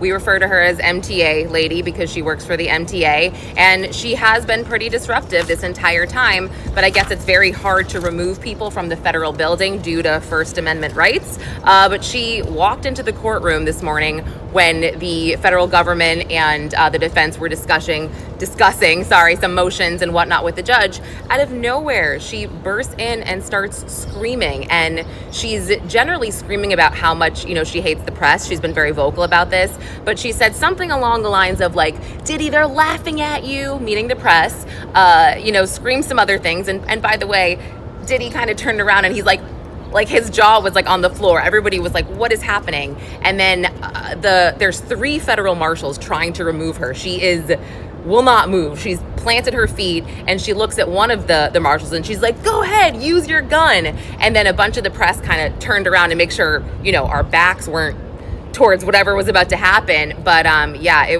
was a pretty wild moment. And then it was like, okay, moving on. So also in the morning, the federal government brought up, and by the way, this is before the jury walked in. So, but the federal government brought up the fact that they would like to, or they're going to submit a letter so that Diddy's jailhouse phone calls, or some of them, can be released, specifically one where he is supposedly instructing his family to make a birthday post for him, kind of like this birthday social media campaign. And the reason the government wants this admitted, or these phone calls admitted into evidence, is so they can sort of rebut some of what the defense said on cross about Mia, about doing all these birthday posts for Diddy after he allegedly sexually assaulted her and was so horrible to her. They just want to show that Diddy uses his birthday as this marketing tool and always has. So they will be submitting a letter and then the judge will rule on that. But anyway, okay, so the first witness we saw today was Eddie Garcia. He is formerly a security guard for Securitas. He was working at the Intercontinental on March 5th. 2016, the day of the infamous beatdown video, and his shift was at 2 p.m. right after Israel Flores' shift. And we saw his sign-in sheet, and Israel Flores, along with Bill Medrano, they were his superiors. And we heard from Israel. He was the first witness on the stand, and we have also heard Bill's name before. So Eddie says that he gets a message, or he hears about an incident that happened as soon as he walked in to work. They tell him about the incident, and he realizes after the fact that it is Sean Combs and Cassie Ventura. He goes about his day, and he describes getting a phone call at the security desk, just the general desk. And he said that the caller said that she was Christina Coram, a personal assistant to Sean Combs. And he said he answered the phone. This is Eddie speaking. So she already had his name. And, she just said, I'm aware there is a video and Mr. Combs would like to see it because he was intoxicated and doesn't really remember what happened. And Eddie said that he told Christina, yeah, you're going to have to go get a subpoena or talk to hotel security because I don't have any authority to do anything. And she said, okay, thanks. So he said that about 60 to 90 minutes later, he gets a... Y'all should know by now, this is leftover Applebee's. I only eat the chicken, so I don't even eat the pasta. He goes... Might eat the bread, though, to sober me up. Christina Coram. And she asks again, you know, I want to know if there's any way I can get this video. Mr. Combs wants to see it. He's very stressed. He doesn't remember. And she kind of said, you know, I want to know what we're dealing with. And he told her, you know, again, I can't do anything about this, but off the record, it's really bad. And he described Christina Coram's appearance to the jury and all of us. And then he gets back to his office and he gets, let me see. Yes, he gets another call from Christina at the desk and she says, someone wants to speak with you. And she passes the phone over to Diddy. And Eddie Garcia described Diddy as being very nervous, seeming just kind of like talking fast and saying, look, you know, this could be very bad for my reputation. You know how women are. Like, I really need to see this video. And Eddie said that, you know, he said, again, I can't do anything. This is above my pay grade type of thing. I don't have access to this room to get the video anyway. So after he hangs up, Eddie said he then sends an email to his boss, Bill Medrano, just to kind of say what's going on because, you know, that's his job. He's got to just detail everything. So he said, look, Sean Combs is requesting a meeting with the hotel about this video. I just want to pass that along. He seems very worried, whatever. So Eddie says he gets home later that night and he gets a call on his cell phone, which he did not give, he said, to anybody. And it was Christina Coram who passed the phone over to Sean Combs. And that's basically when Diddy says, look, you know, you got to make this happen. I'll take care of you type of thing. And Eddie said that he understood that to be money. I'll take care of you. So he said that he goes to work and he notifies Bill Medrano about what's going on. And he kind of said, this is what was said to me. And he said that Medrano goes, okay, like thinks about it and says, I'll do it for $50,000. Eddie said he took that to be $50,000. So he calls up Diddy and says, you know, my boss will do this for $50,000. And he said Diddy sounded very excited. And then he started referring to him as Eddie, my angel. We heard this numerous times. Eddie, my angel. Eddie, my angel. So Eddie hangs up, contacts Bill and says it's a go. And he said that, you know, Diddy wants it done ASAP. So Medrano said okay. And the next day, this is the 7th, March 7th, Medrano gets the USB drive, gives it to Eddie Garcia. Garcia contacts Sean Combs. Sean Combs tells him where to go, meets him 15 minutes away at a high-rise building. He goes up to the building and, you know, KK offers him some tea because he said that his voice kept cracking because he was nervous. And he lied and he just said, yeah, I'm getting sick, but he was really nervous. And that, you know, he said he didn't really drink tea, but Diddy said to Christina, get him, you know, the tea I like or whatever. So he did, and Diddy asks him, look, is this the only copy? He says, you know, I'm not sure, let me just make sure. He calls up Bill. Bill says, yep, the only copy. And then Diddy says, okay, I want your ID, I want Bill's ID, and I want the other person's ID that I saw, which was Israel Flores. And so Eddie said, you know, Israel Flores, he's never going to go for this, which is kind of true. And he calls up Bill, and Bill says, no. The reason why Israel Flores won't go for it, my bad, I'm sorry. Israel Flores ends up working for LAPD.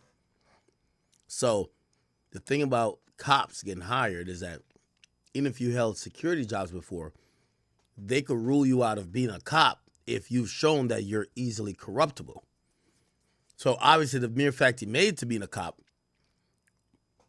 he's probably was a guy who was a weary of that idea or a fact. Like, if you're easily corruptible, you won't be a cop, you know?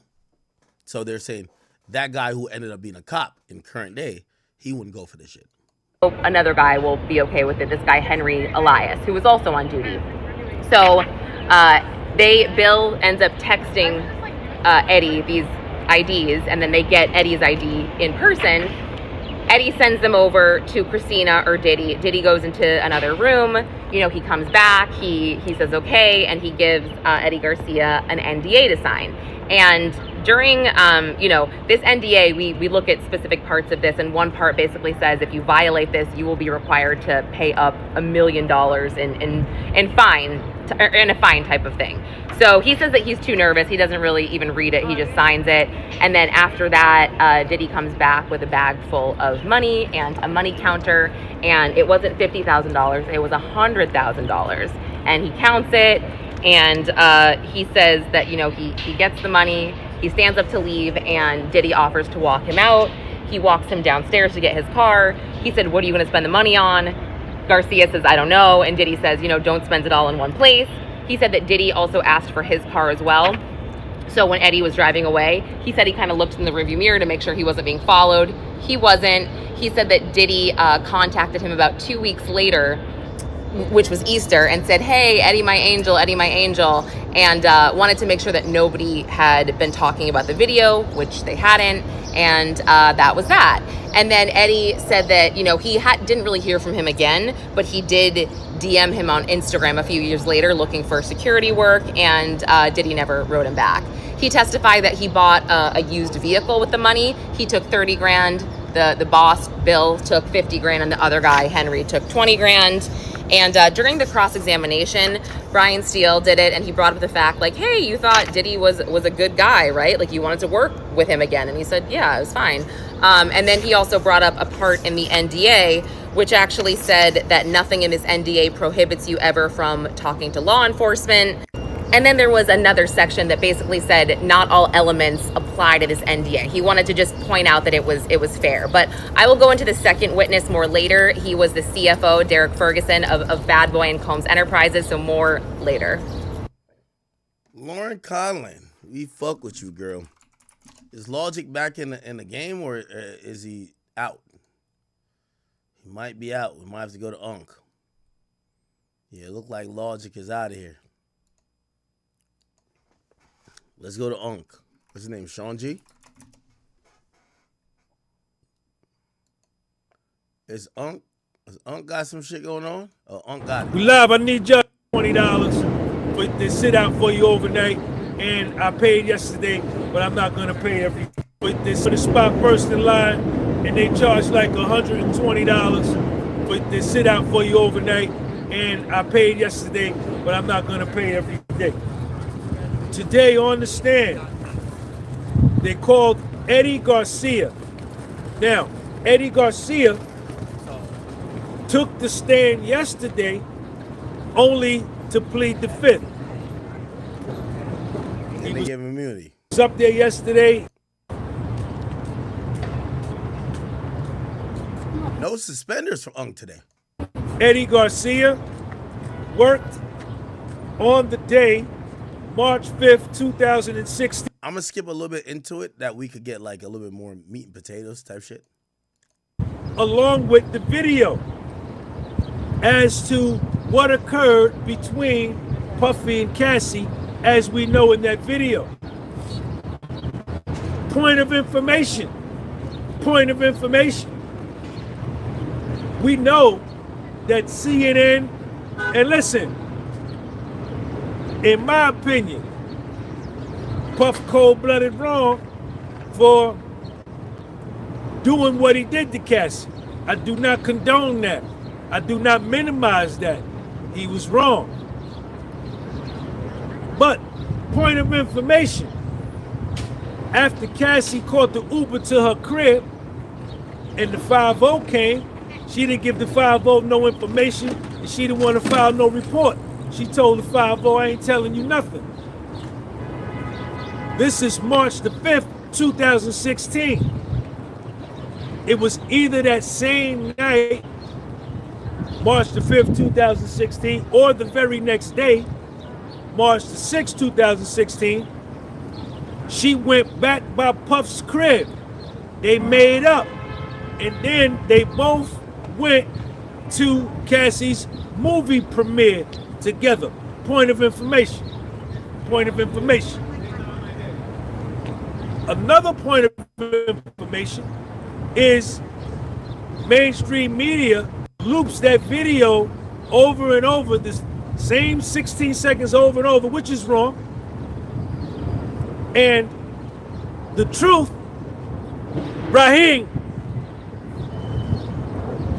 is that video was a 6-minute video. It's 6 minutes long. Now, Eddie Garcia testified on the stand this morning. I was there. I got boots on the ground.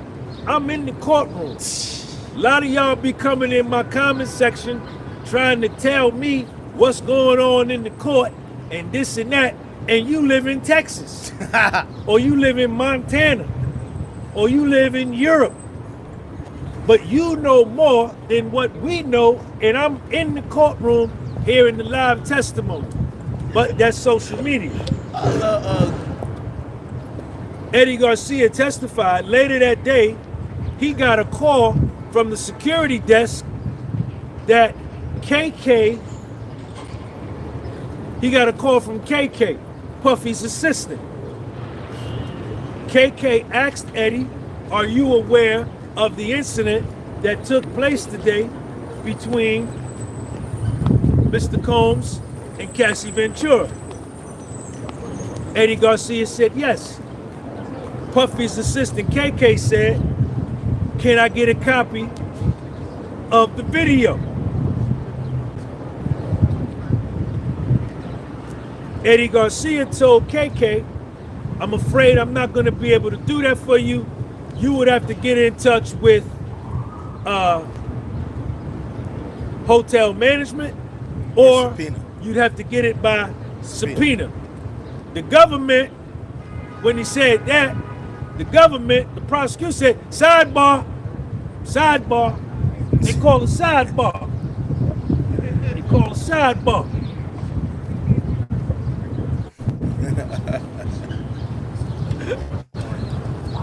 Yo, they come back. By the way, Unc, hey, just to let y'all know, Unc fucks with us.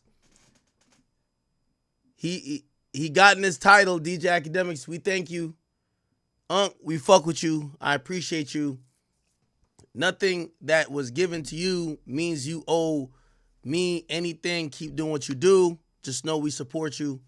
That's it. You know, it was, there's no, oh, we didn't do this, that you'd be like, oh, blah, blah. No, it's cool. We love you. Thank you for the acknowledgement and the respect. These hardworking people in the chat, they showed out for you yesterday, and I was very proud. This is all we require. I thank you so much. Thank you so much. Thank my chat so much. I try to contribute myself. Thank everybody, and that's it. We don't require you to, like, you don't have to, oh, let's talk about academic. No. Keep doing what you do. We enjoy it. I gotta be with my people here, 7-8 hours a day. So we need some shit to watch. You're giving us life. I love these people. We got truck drivers, nurses. We got doctors in here. We got people who are in college, people who are in depression, people going through a hard time. Thank you for helping me, because, you know, when I launch up a stream, I feel like it's my job to entertain these people for 10 hours. So when I'm watching you, I feel like you helping my job. I appreciate you so much. So thank you for the acknowledgement. All right. Sidebar. Eddie Garcia continues to testify. He's under direct examination by Mrs. Steiner, Assistant U.S. Attorney. That's important. So Steiner, it's the first time we've seen Steiner pop in. We've heard AUSA Miser, AUSA Johnson, which is Emily Johnson, and AUSA Comey. So, you know, Diddy has used about like 6 or 7 of his lawyers. The AUSAs, they're in 4 or 5 deep right now. So they're also, this is a heavyweight battle. Garcia testifies that 1 hour later, Puffy's assistant KK showed up in the hotel lobby looking for him. And that she wanted to see the video. Oh, it's KK. The assistant U.S. attorney asked Eddie, what does KK look like? Oh, shit. Eddie Garcia said she's a Caucasian female. She was about 5 feet 8 inches tall, in her 20s. Alex M., thank you, sir. Thank you, sir. Eddie Garcia told KK, I can't show you the video. I can't show you the video. I can't show it to you. KK asked him, is it good? Is it bad? Eddie said he told her off the record, it's bad. It's bad.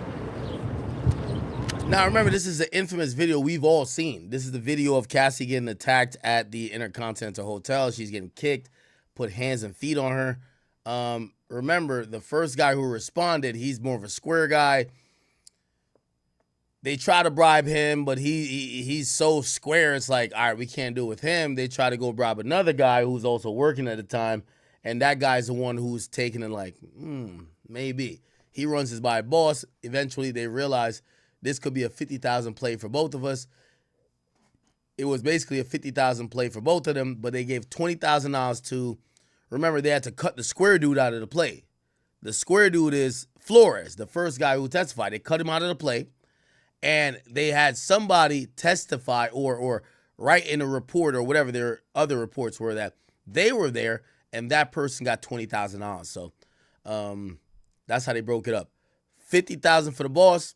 The person who was there, he was going to get 50 as well, but he had to pay for the square guys to get cut out the play. And he gave that nigga 20,000 for the new guy, and he kept 30. Later on that day, Eddie is still at work. He get a phone call. He get a phone call from a number he don't recognize. He looks up the area code. It's a New York number. It's matching with the tweets, y'all. He picks up the phone. KK is on the phone. Eddie. Now, what we're hearing here, and this is what's putting Christina Karam in the crosshairs. If we're talking about RICO, we're talking about this racketeering and whatever, this person, KK, was so intimately involved in making this shit happen. Like she was covering up. She was the one who was, yo, yeah, I heard what happened. I ain't see the video yet. Could I get a video? How many copies of the video? So KK has been covering up for Puff. However, remember, there's no charges that we know of. This is me, KK. I met you here today. Somebody want to talk to you. KK give the phone to Puffy. Puffy get on the phone. Puffy ask him, do you know who I am?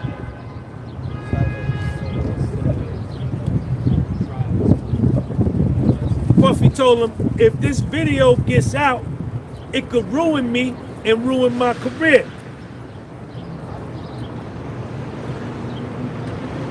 Eddie said Puffy sounded nuts on this call. Eddie said he told Puff, I apologize, but you're gonna have to contact hotel management or get a subpoena. Eddie said he then emailed the general manager of the hotel and his supervisor about the incident. Puffy and Cassie were staying in room 602. 6th floor, we knew that. Eddie Garcia, later on that day again, he got another phone call. Later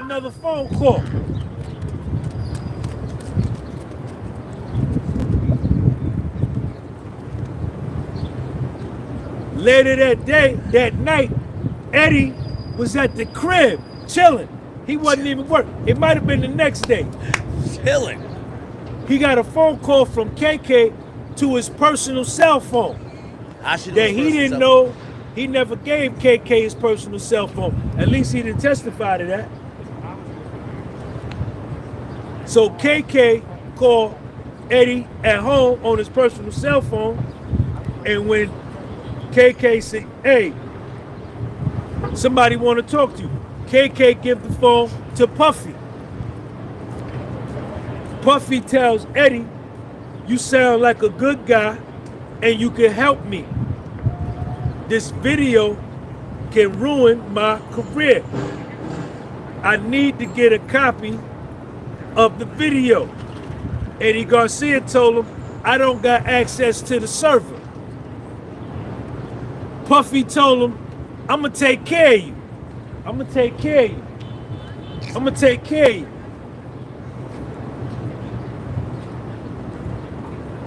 They hung up. Eddie got off the phone and called the supervisor, Mr. Madrano, and told his supervisor Puffy wanted the video. The supervisor told Eddie to call Puff back and tell Puff. By the way, this is so old school. Who the hell would pay for a video that someone could easily just copy and paste and just re-copy? But obviously this was a different time. Maybe it was a little bit harder. For 50 grand, you could get the video for 50,000.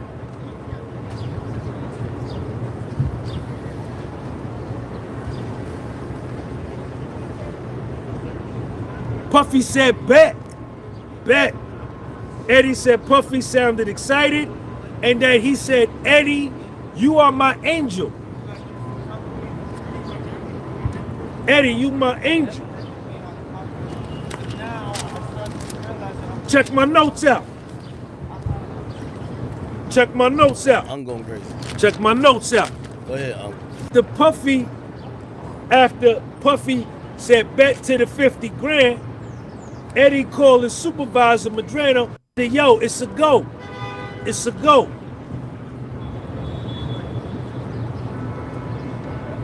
Eddie's supervisor, Madrano, came into work, put his stuff down, went into the computer room, downloaded the video to a USB, gave the USB to Eddie, and said it's a done deal. It's a done deal. The video ain't on the server no more. It's a done deal. It's on this USB. Eddie called KK, said, yo, I got it. Puffy got on the phone. What's up? It said, how can I get it immediately? I need it immediately. Eddie, you my angel. Eddie told the supervisor, I just talked to Puff. He told me to drop it off. What's up, man? All right. Yep, appreciate you, man. Puffy want the USB. Eddie's supervisor said, bet, take it to him. And tell all the other officers, because you supposed to be at work making $10.50 an hour, that you running the errand for me. He said, bet. So he leave.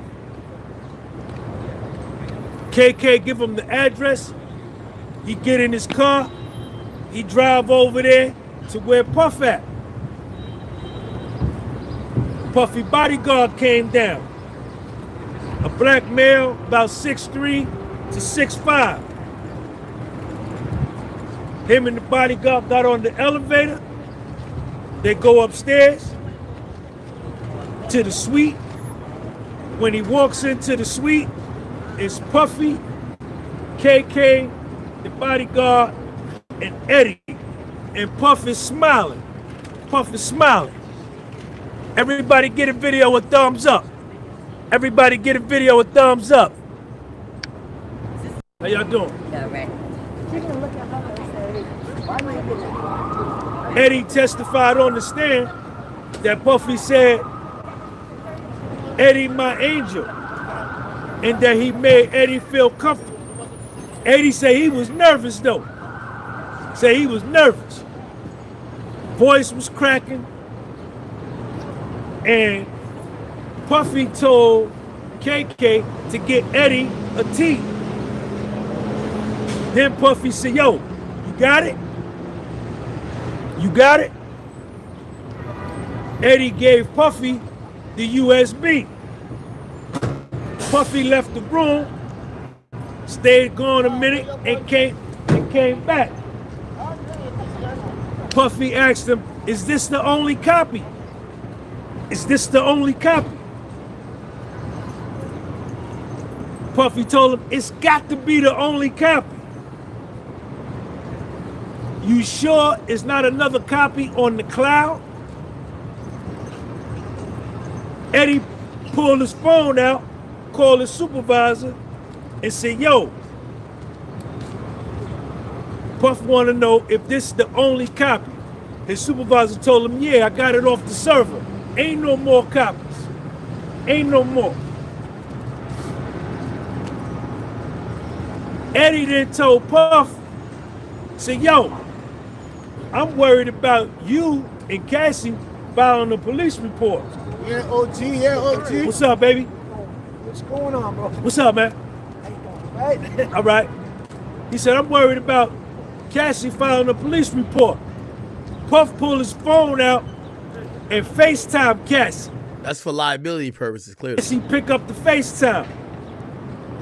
Puffy give the phone to Eddie so he could look Cassie in her face on the FaceTime, and Cassie told him,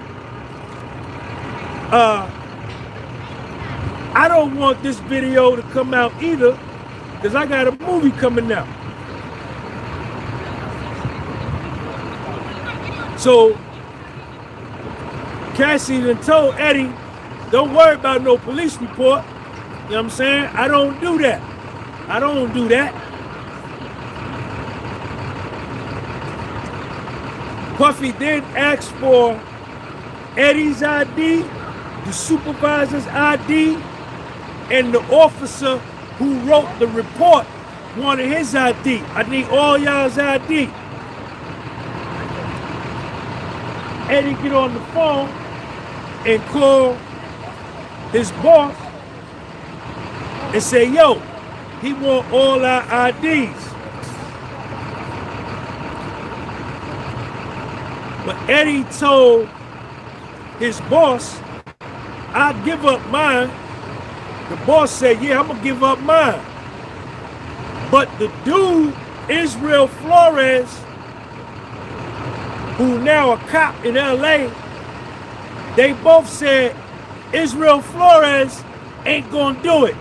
Cause he straight up and down like 6 o'clock.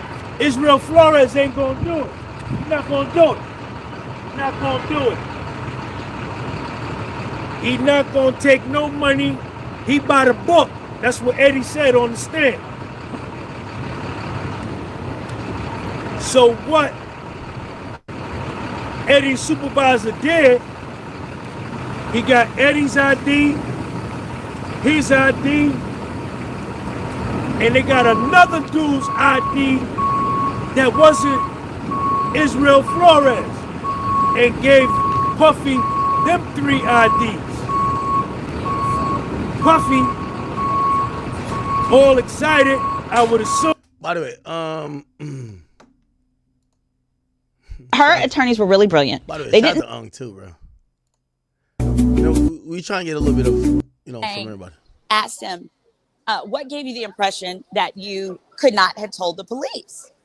And I'm thinking, well, duh, that's why they gave you $100,000. So that the information wouldn't get to the police. It wasn't just about not getting to the media. Duh. It was also about not getting to the police. If it got to the police, this man would go to jail. I think we all know it's a crime. It don't matter how much your girlfriend loves you. When you whoop up and down the street, it's a crime. Capiche? I think we're all in a... What this morning, though, what they were talking about is the prosecution was saying that Diddy and them opened the door, and that yesterday they played a video of Mia telling him happy birthday, telling Diddy happy birthday. Because remember, Brian Steele is using the theme that if you were really SA'd, why on earth are you celebrating this man's birthday when you're claiming that your first SA occurred on his birthday? So the prosecution wants to get in. It's supposed to be a jail phone call where Diddy is trying to set up, like, I guess some of his former workers, some of his people celebrating his birthday as part of changing the narrative. Yes. I said, y'all like the video and subscribe? Yes, yes, yes. Okay. Yeah, hit that subscribe, y'all, to change the narrative. Hold on. But we're not done. We are not done. Hold on. Yes. Okay. So I want to say with okay. So with the bribery situation, I was shocked that the defense didn't do a stronger job of saying, no, it wasn't bribery. We were paying him for confidentiality so that he wouldn't run his mouth. Because they could do that now. They could pay him not for the tape, but they could pay him to not say anything to anyone and use the same language of that NDA, which says you can talk to the police, da-da-da-da-da. That would have been okay. I got to be neutral. What am I not being neutral about? Oh, somebody said academics outed Mia. That sounds like something he would do. Oh, yeah. Okay. So then before they disclose it a lot. Oh, yeah. Oh, and also if an NDA says that you got to first tell them before you disclose it to the cops, before you talk to the cops, that you first have to talk to the other side. That's not true if it's a crime. They're lying. They're making shit up. That is not true. They put that in there because they think you don't know no better, but you follow me, your legal bestie. So now you do. Also, this is why, y'all, this is why the hotel gave that girl $10 million, because it's my understanding that like hotel workers are now in most states considered mandatory reporters if they see something because of how much we have trafficking and things like that. So they also had an obligation to absolutely not make the evidence be destroyed, but instead to tell. It says talk to Diddy first. Right. Yeah. All right, we about to get into the afternoon session. I just want to play. I know y'all hate this woman, but they do a good job. Okay. Alleged is that it was somebody sitting on our side who kind of works for a blog or a media outlet, that type of thing, and that after court yesterday was doing this video, doing this live stream, and was essentially talking about Mia and wasn't referring to Mia as her pseudonym, was instead referring to Mia as her true identity. And so what AUSA Emily Johnson discussed with the judge today is that she didn't see this individual inside the courtroom today, so there was no further, I guess, talk about what was to happen next. But if this person were to show up once again, then they'll definitely not be allowed back into the courtroom. And I doubt even into the overflow room at this point either. Well, Elizabeth, that is quite a way to start the day. And let me tell you something. We just got a super chat comment from Donnie Z today. And so he was questioned by AUSA that Christina Quorum had called him. And he said he was even kind of nervous and a little apprehensive about how Christina Quorum got not only his work number, but his personal cell phone number too. And so then there was kind of a sidebar, and the sidebar was pretty lengthy because right before the sidebar had happened, Christina Quorum said something along the lines to Eddie Garcia that Diddy was intoxicated that night and didn't remember what was going on. But they were pretty much trying to obtain the one and only version of that security tape. They wanted to buy it off of the hotel, and initially they were going to purchase it for about $50,000. However, Diddy gave them double that of money. He gave them $100,000, and that money was divvied up pretty much. It was divvied up $50,000 to the director, or it was divvied up $50,000 to Bill, who was the director of security. Henry Elias, who also works at the hotel, was given $20,000. Eddie Garcia kept $30,000 to himself and actually used the money to buy a used car. Then we kind of slowly got into what Eddie had to do in return for this money, and that was to sign an NDA. We saw kind of a copy of this NDA inside the courtroom where it was pretty much saying that you're not to discuss this. You're signing away that you are giving away the one and only copy. And as far as Eddie Garcia is concerned, he said the next time he saw that this video, because he thought that he had turned over the one and only copy through a thumb drive to Diddy, he thought that was done. He thought that this incident was over. He was going about his business until he saw the video once again playing on CNN. And it's a video that a lot of us have seen at this point, and possibly even some jurors too. Yeah, I find that fascinating because legitimately, you know, this goes, as we've been talking about, to the bribery allegation, one of the underlying crimes of racketeering. And clearly the issue of him, you know, not being essentially bought off and not being cooperative with law enforcement and not reporting it, you could see why he needs some sort of protection. Real quick, I know you have to jump back, but in 1 minute, 2 minutes, what was the cross-examination about? Yeah, the cross-examination went pretty quick. So we saw an exhibit photo of the NDA again, but exclusions from the NDA, where it said a disclosure of confidential information in response to valid order by a court or other government body, or B, as otherwise required by law, will not be breach of this agreement or a waiver of confidentiality for other purposes. Then we saw the non-disparagement portion of that NDA. I will skip past this. I'll start with you, but it says, hey, Jesse, how does Rich, Afi, and Candace see the next 3 weeks going with this trial, or what would they like to see come into play next? Afi, I start with you. Okay. All right. We're going to get back in court. Logic is like kind of dropped out. We got to listen to Uncle a little bit more, but we don't want to miss the court proceedings, so let's just kind of get back into it. Okay, so the thread continues to be restarted here. Okay, damn, good. All right. So now the jury has came back out, chat, and all rise, blah, blah. The AUSA says I'm going to enter a stipulation into evidence that during the search at the Miami airport, the law enforcement seized 2 cell phones from Christina Karam's person. Now, this is big and important, chat. It feels like the government is starting to make their case a little bit more colorful around Christina Karam. Now, that's going to put them on the hook to say, if you don't have her come in this courtroom and testify to say she did all the things you claim she did for Diddy, you look crazy. And if she does do that, now we know that she basically flipped on Diddy, okay? I guess. She's been absent so far, and even Diddy's team has talked to her, its team, so we think she's not cooperating. All right. So after the stipulation, it says, yo, publish it for the jury. It says 24 contacts, including Eddie, my angel, okay?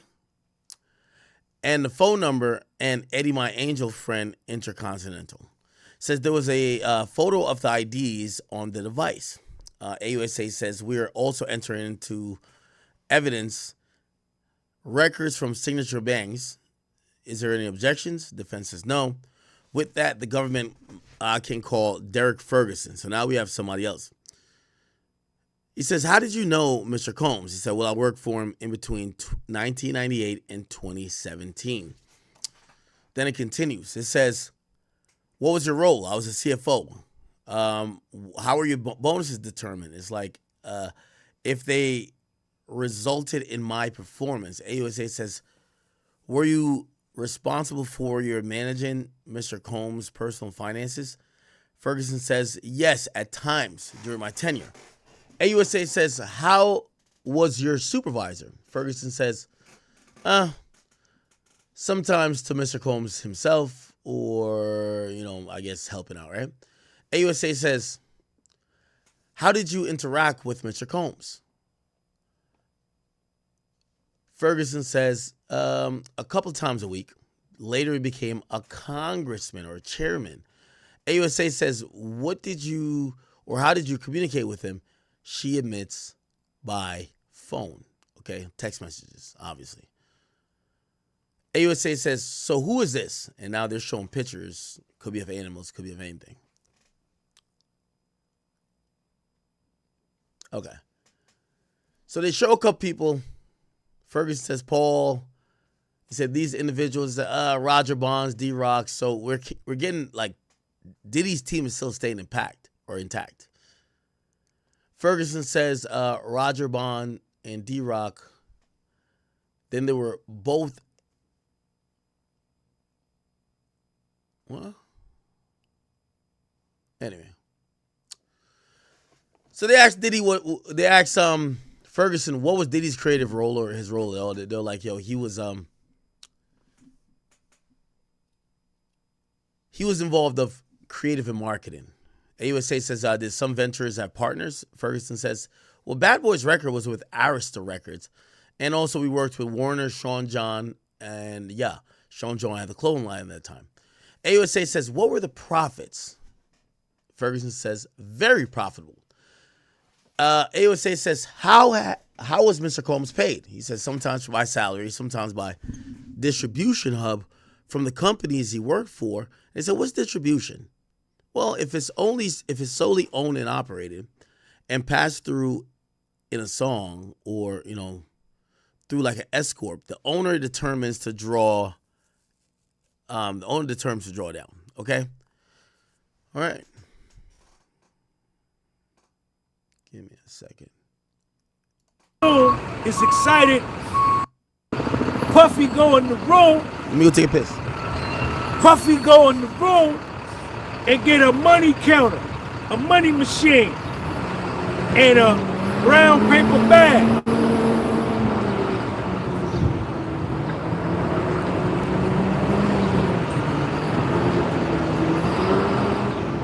He go in the room, he get the money counter, and he get a brown paper bag. He come back out while Eddie's standing right there, Puffy right there. You understand? Puffy takes $100,000 and run it through the money machine. Puffy take 100 grand and run it through the money machine right in Eddie's face so Eddie could see it. And Eddie, the assistant U.S. attorney asked him, how did you know it was 100,000? Eddie said, because the screen said it on the money machine. I saw the screen. He was taking stacks of 10,000 and putting them in there. Like on Scarface. Remember from Scarface? Puffy take the 100 grand, put the 100 grand in the brown paper bag, and give Eddie 100 grand.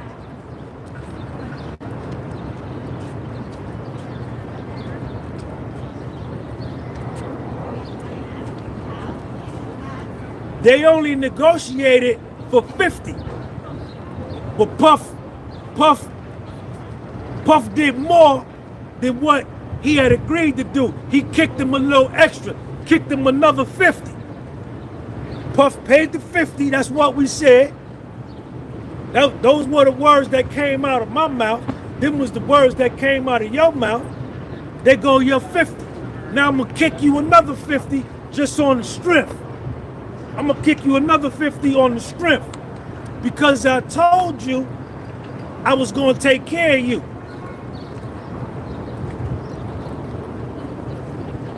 Eddie said he got the money.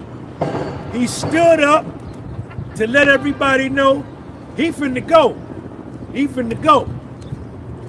He said Puff walked him out, went on the elevator with him downstairs, and walked him to the valet area. Puffy asked him, how you gonna spend the money?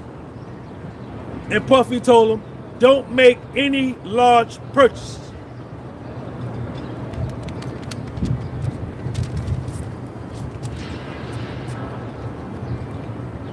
Eddie called the supervisor, say, yo, I got the cheese. I got the money. Puff kept his word. I got the money. He didn't jerk us. What he said he was gonna do out his mouth, he did. He go back. He gave his supervisor 50 grand. He kept 30 grand. And he paid the other dude, Henry, 20 grand. He say some time went by. He didn't hear nothing from Puff. Puff didn't hear nothing from him. He say Puff called them on Easter and wished them a happy Easter and told them, God put you in my life for a reason.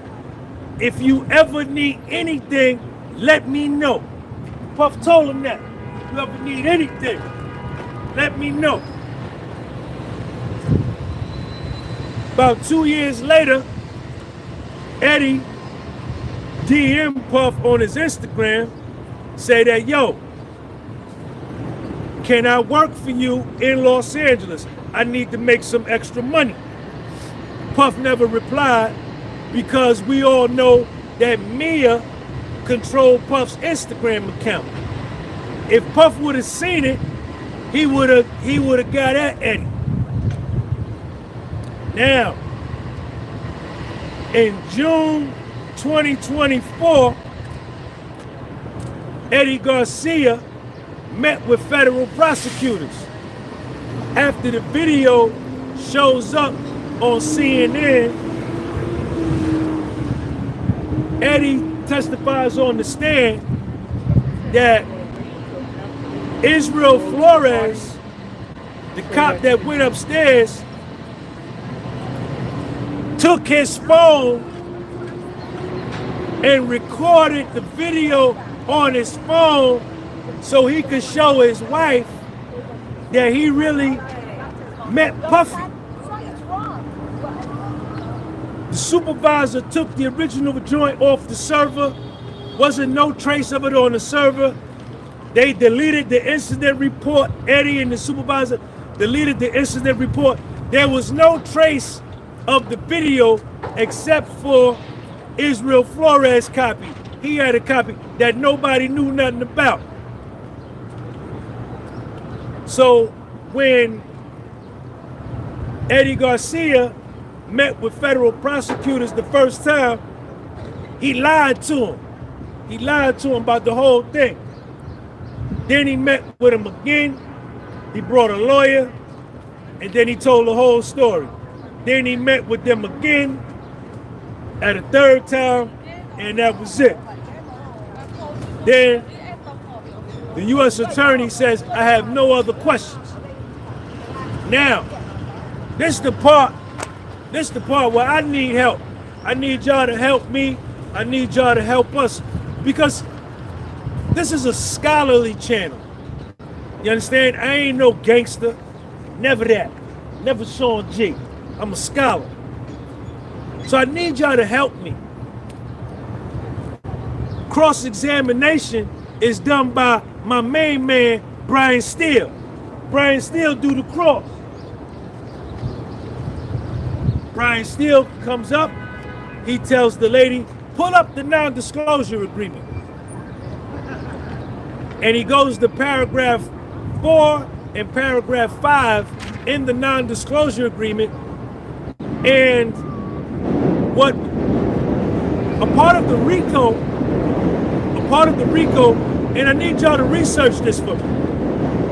Research the true legal definition of bribery and what are the surrounding circumstances that need to be present in order for something to constitute bribery. What needs to take place? So Brian Steele makes Eddie Garcia read paragraph 4. And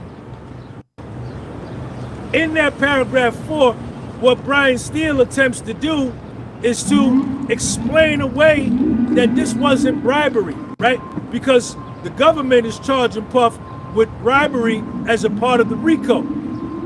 So this is where they're trying to knock Puffy off with the bribery joint. But Brian Steele explains away the bribery, saying that the only time that this non-disclosure is not valid is if you're dealing with law enforcement. If law enforcement or the courts ask you for this non-disclosure, then you have to give it to them and tell them what you have been told not to disclose. But that the transaction between Puffy and Eddie, there was no law enforcement involved. It was a personal transaction. So that's, y'all gotta help with that. Go in the comments section and y'all add some color. Y'all add some color to the bribery joint. Then the defense, then the prosecution came back out to do a redirect. Brian Steele only asked that one question. He only cross-examined Eddie for about 4 minutes, anywhere from 4 to 7 minutes. Then he was done. He said, I ain't got no more questions. Because what he did, according to him, I don't know because I don't understand it, was that he proved that it wasn't bribery. The assistant U.S. attorney got back up on a redirect and told the girl, pull up paragraph 4. Pull up paragraph 4. And she was trying to convince the jury, who are full of lay people like myself who don't really understand law, and confuse the jury that it was bribery because now we're involved and we're in court and this and that. And when she was trying to do that, Brian Steele said, sidebar, sidebar. Brian Steele said, sidebar. Let's slow this down. Time out. Time out. Because what Mrs. Steiner, Assistant U.S. Attorney, was trying to do was trying to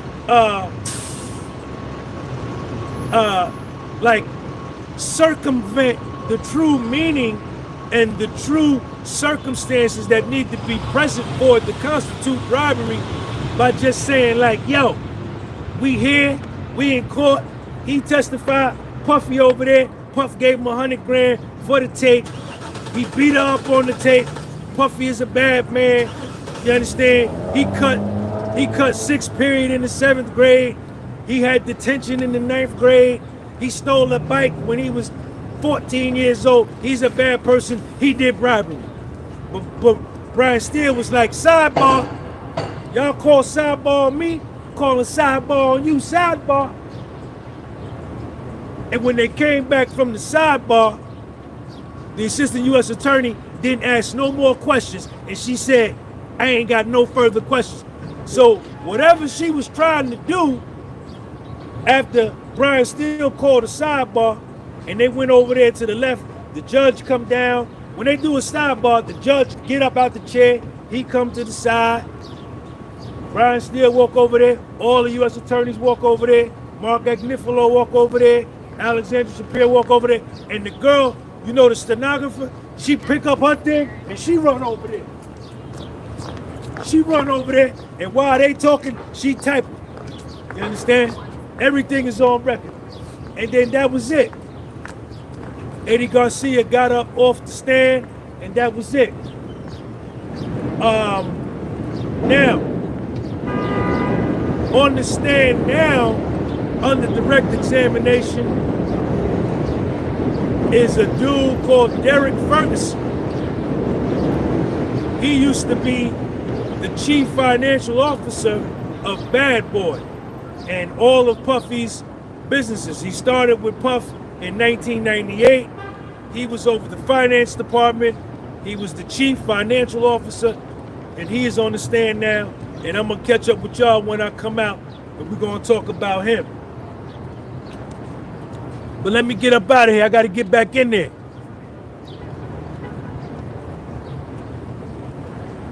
So, shout out to everybody. Make sure you follow me on The Podcast with Soul on Spotify, The Podcast with Soul on Instagram. Please subscribe. I want to welcome all of the subscribers that came over from Academics. Yo, Academics, send me an email, man, or DM me on my Instagram, and we're going to get together. Sean G, Podcast with Soul. It don't never stop. Peace.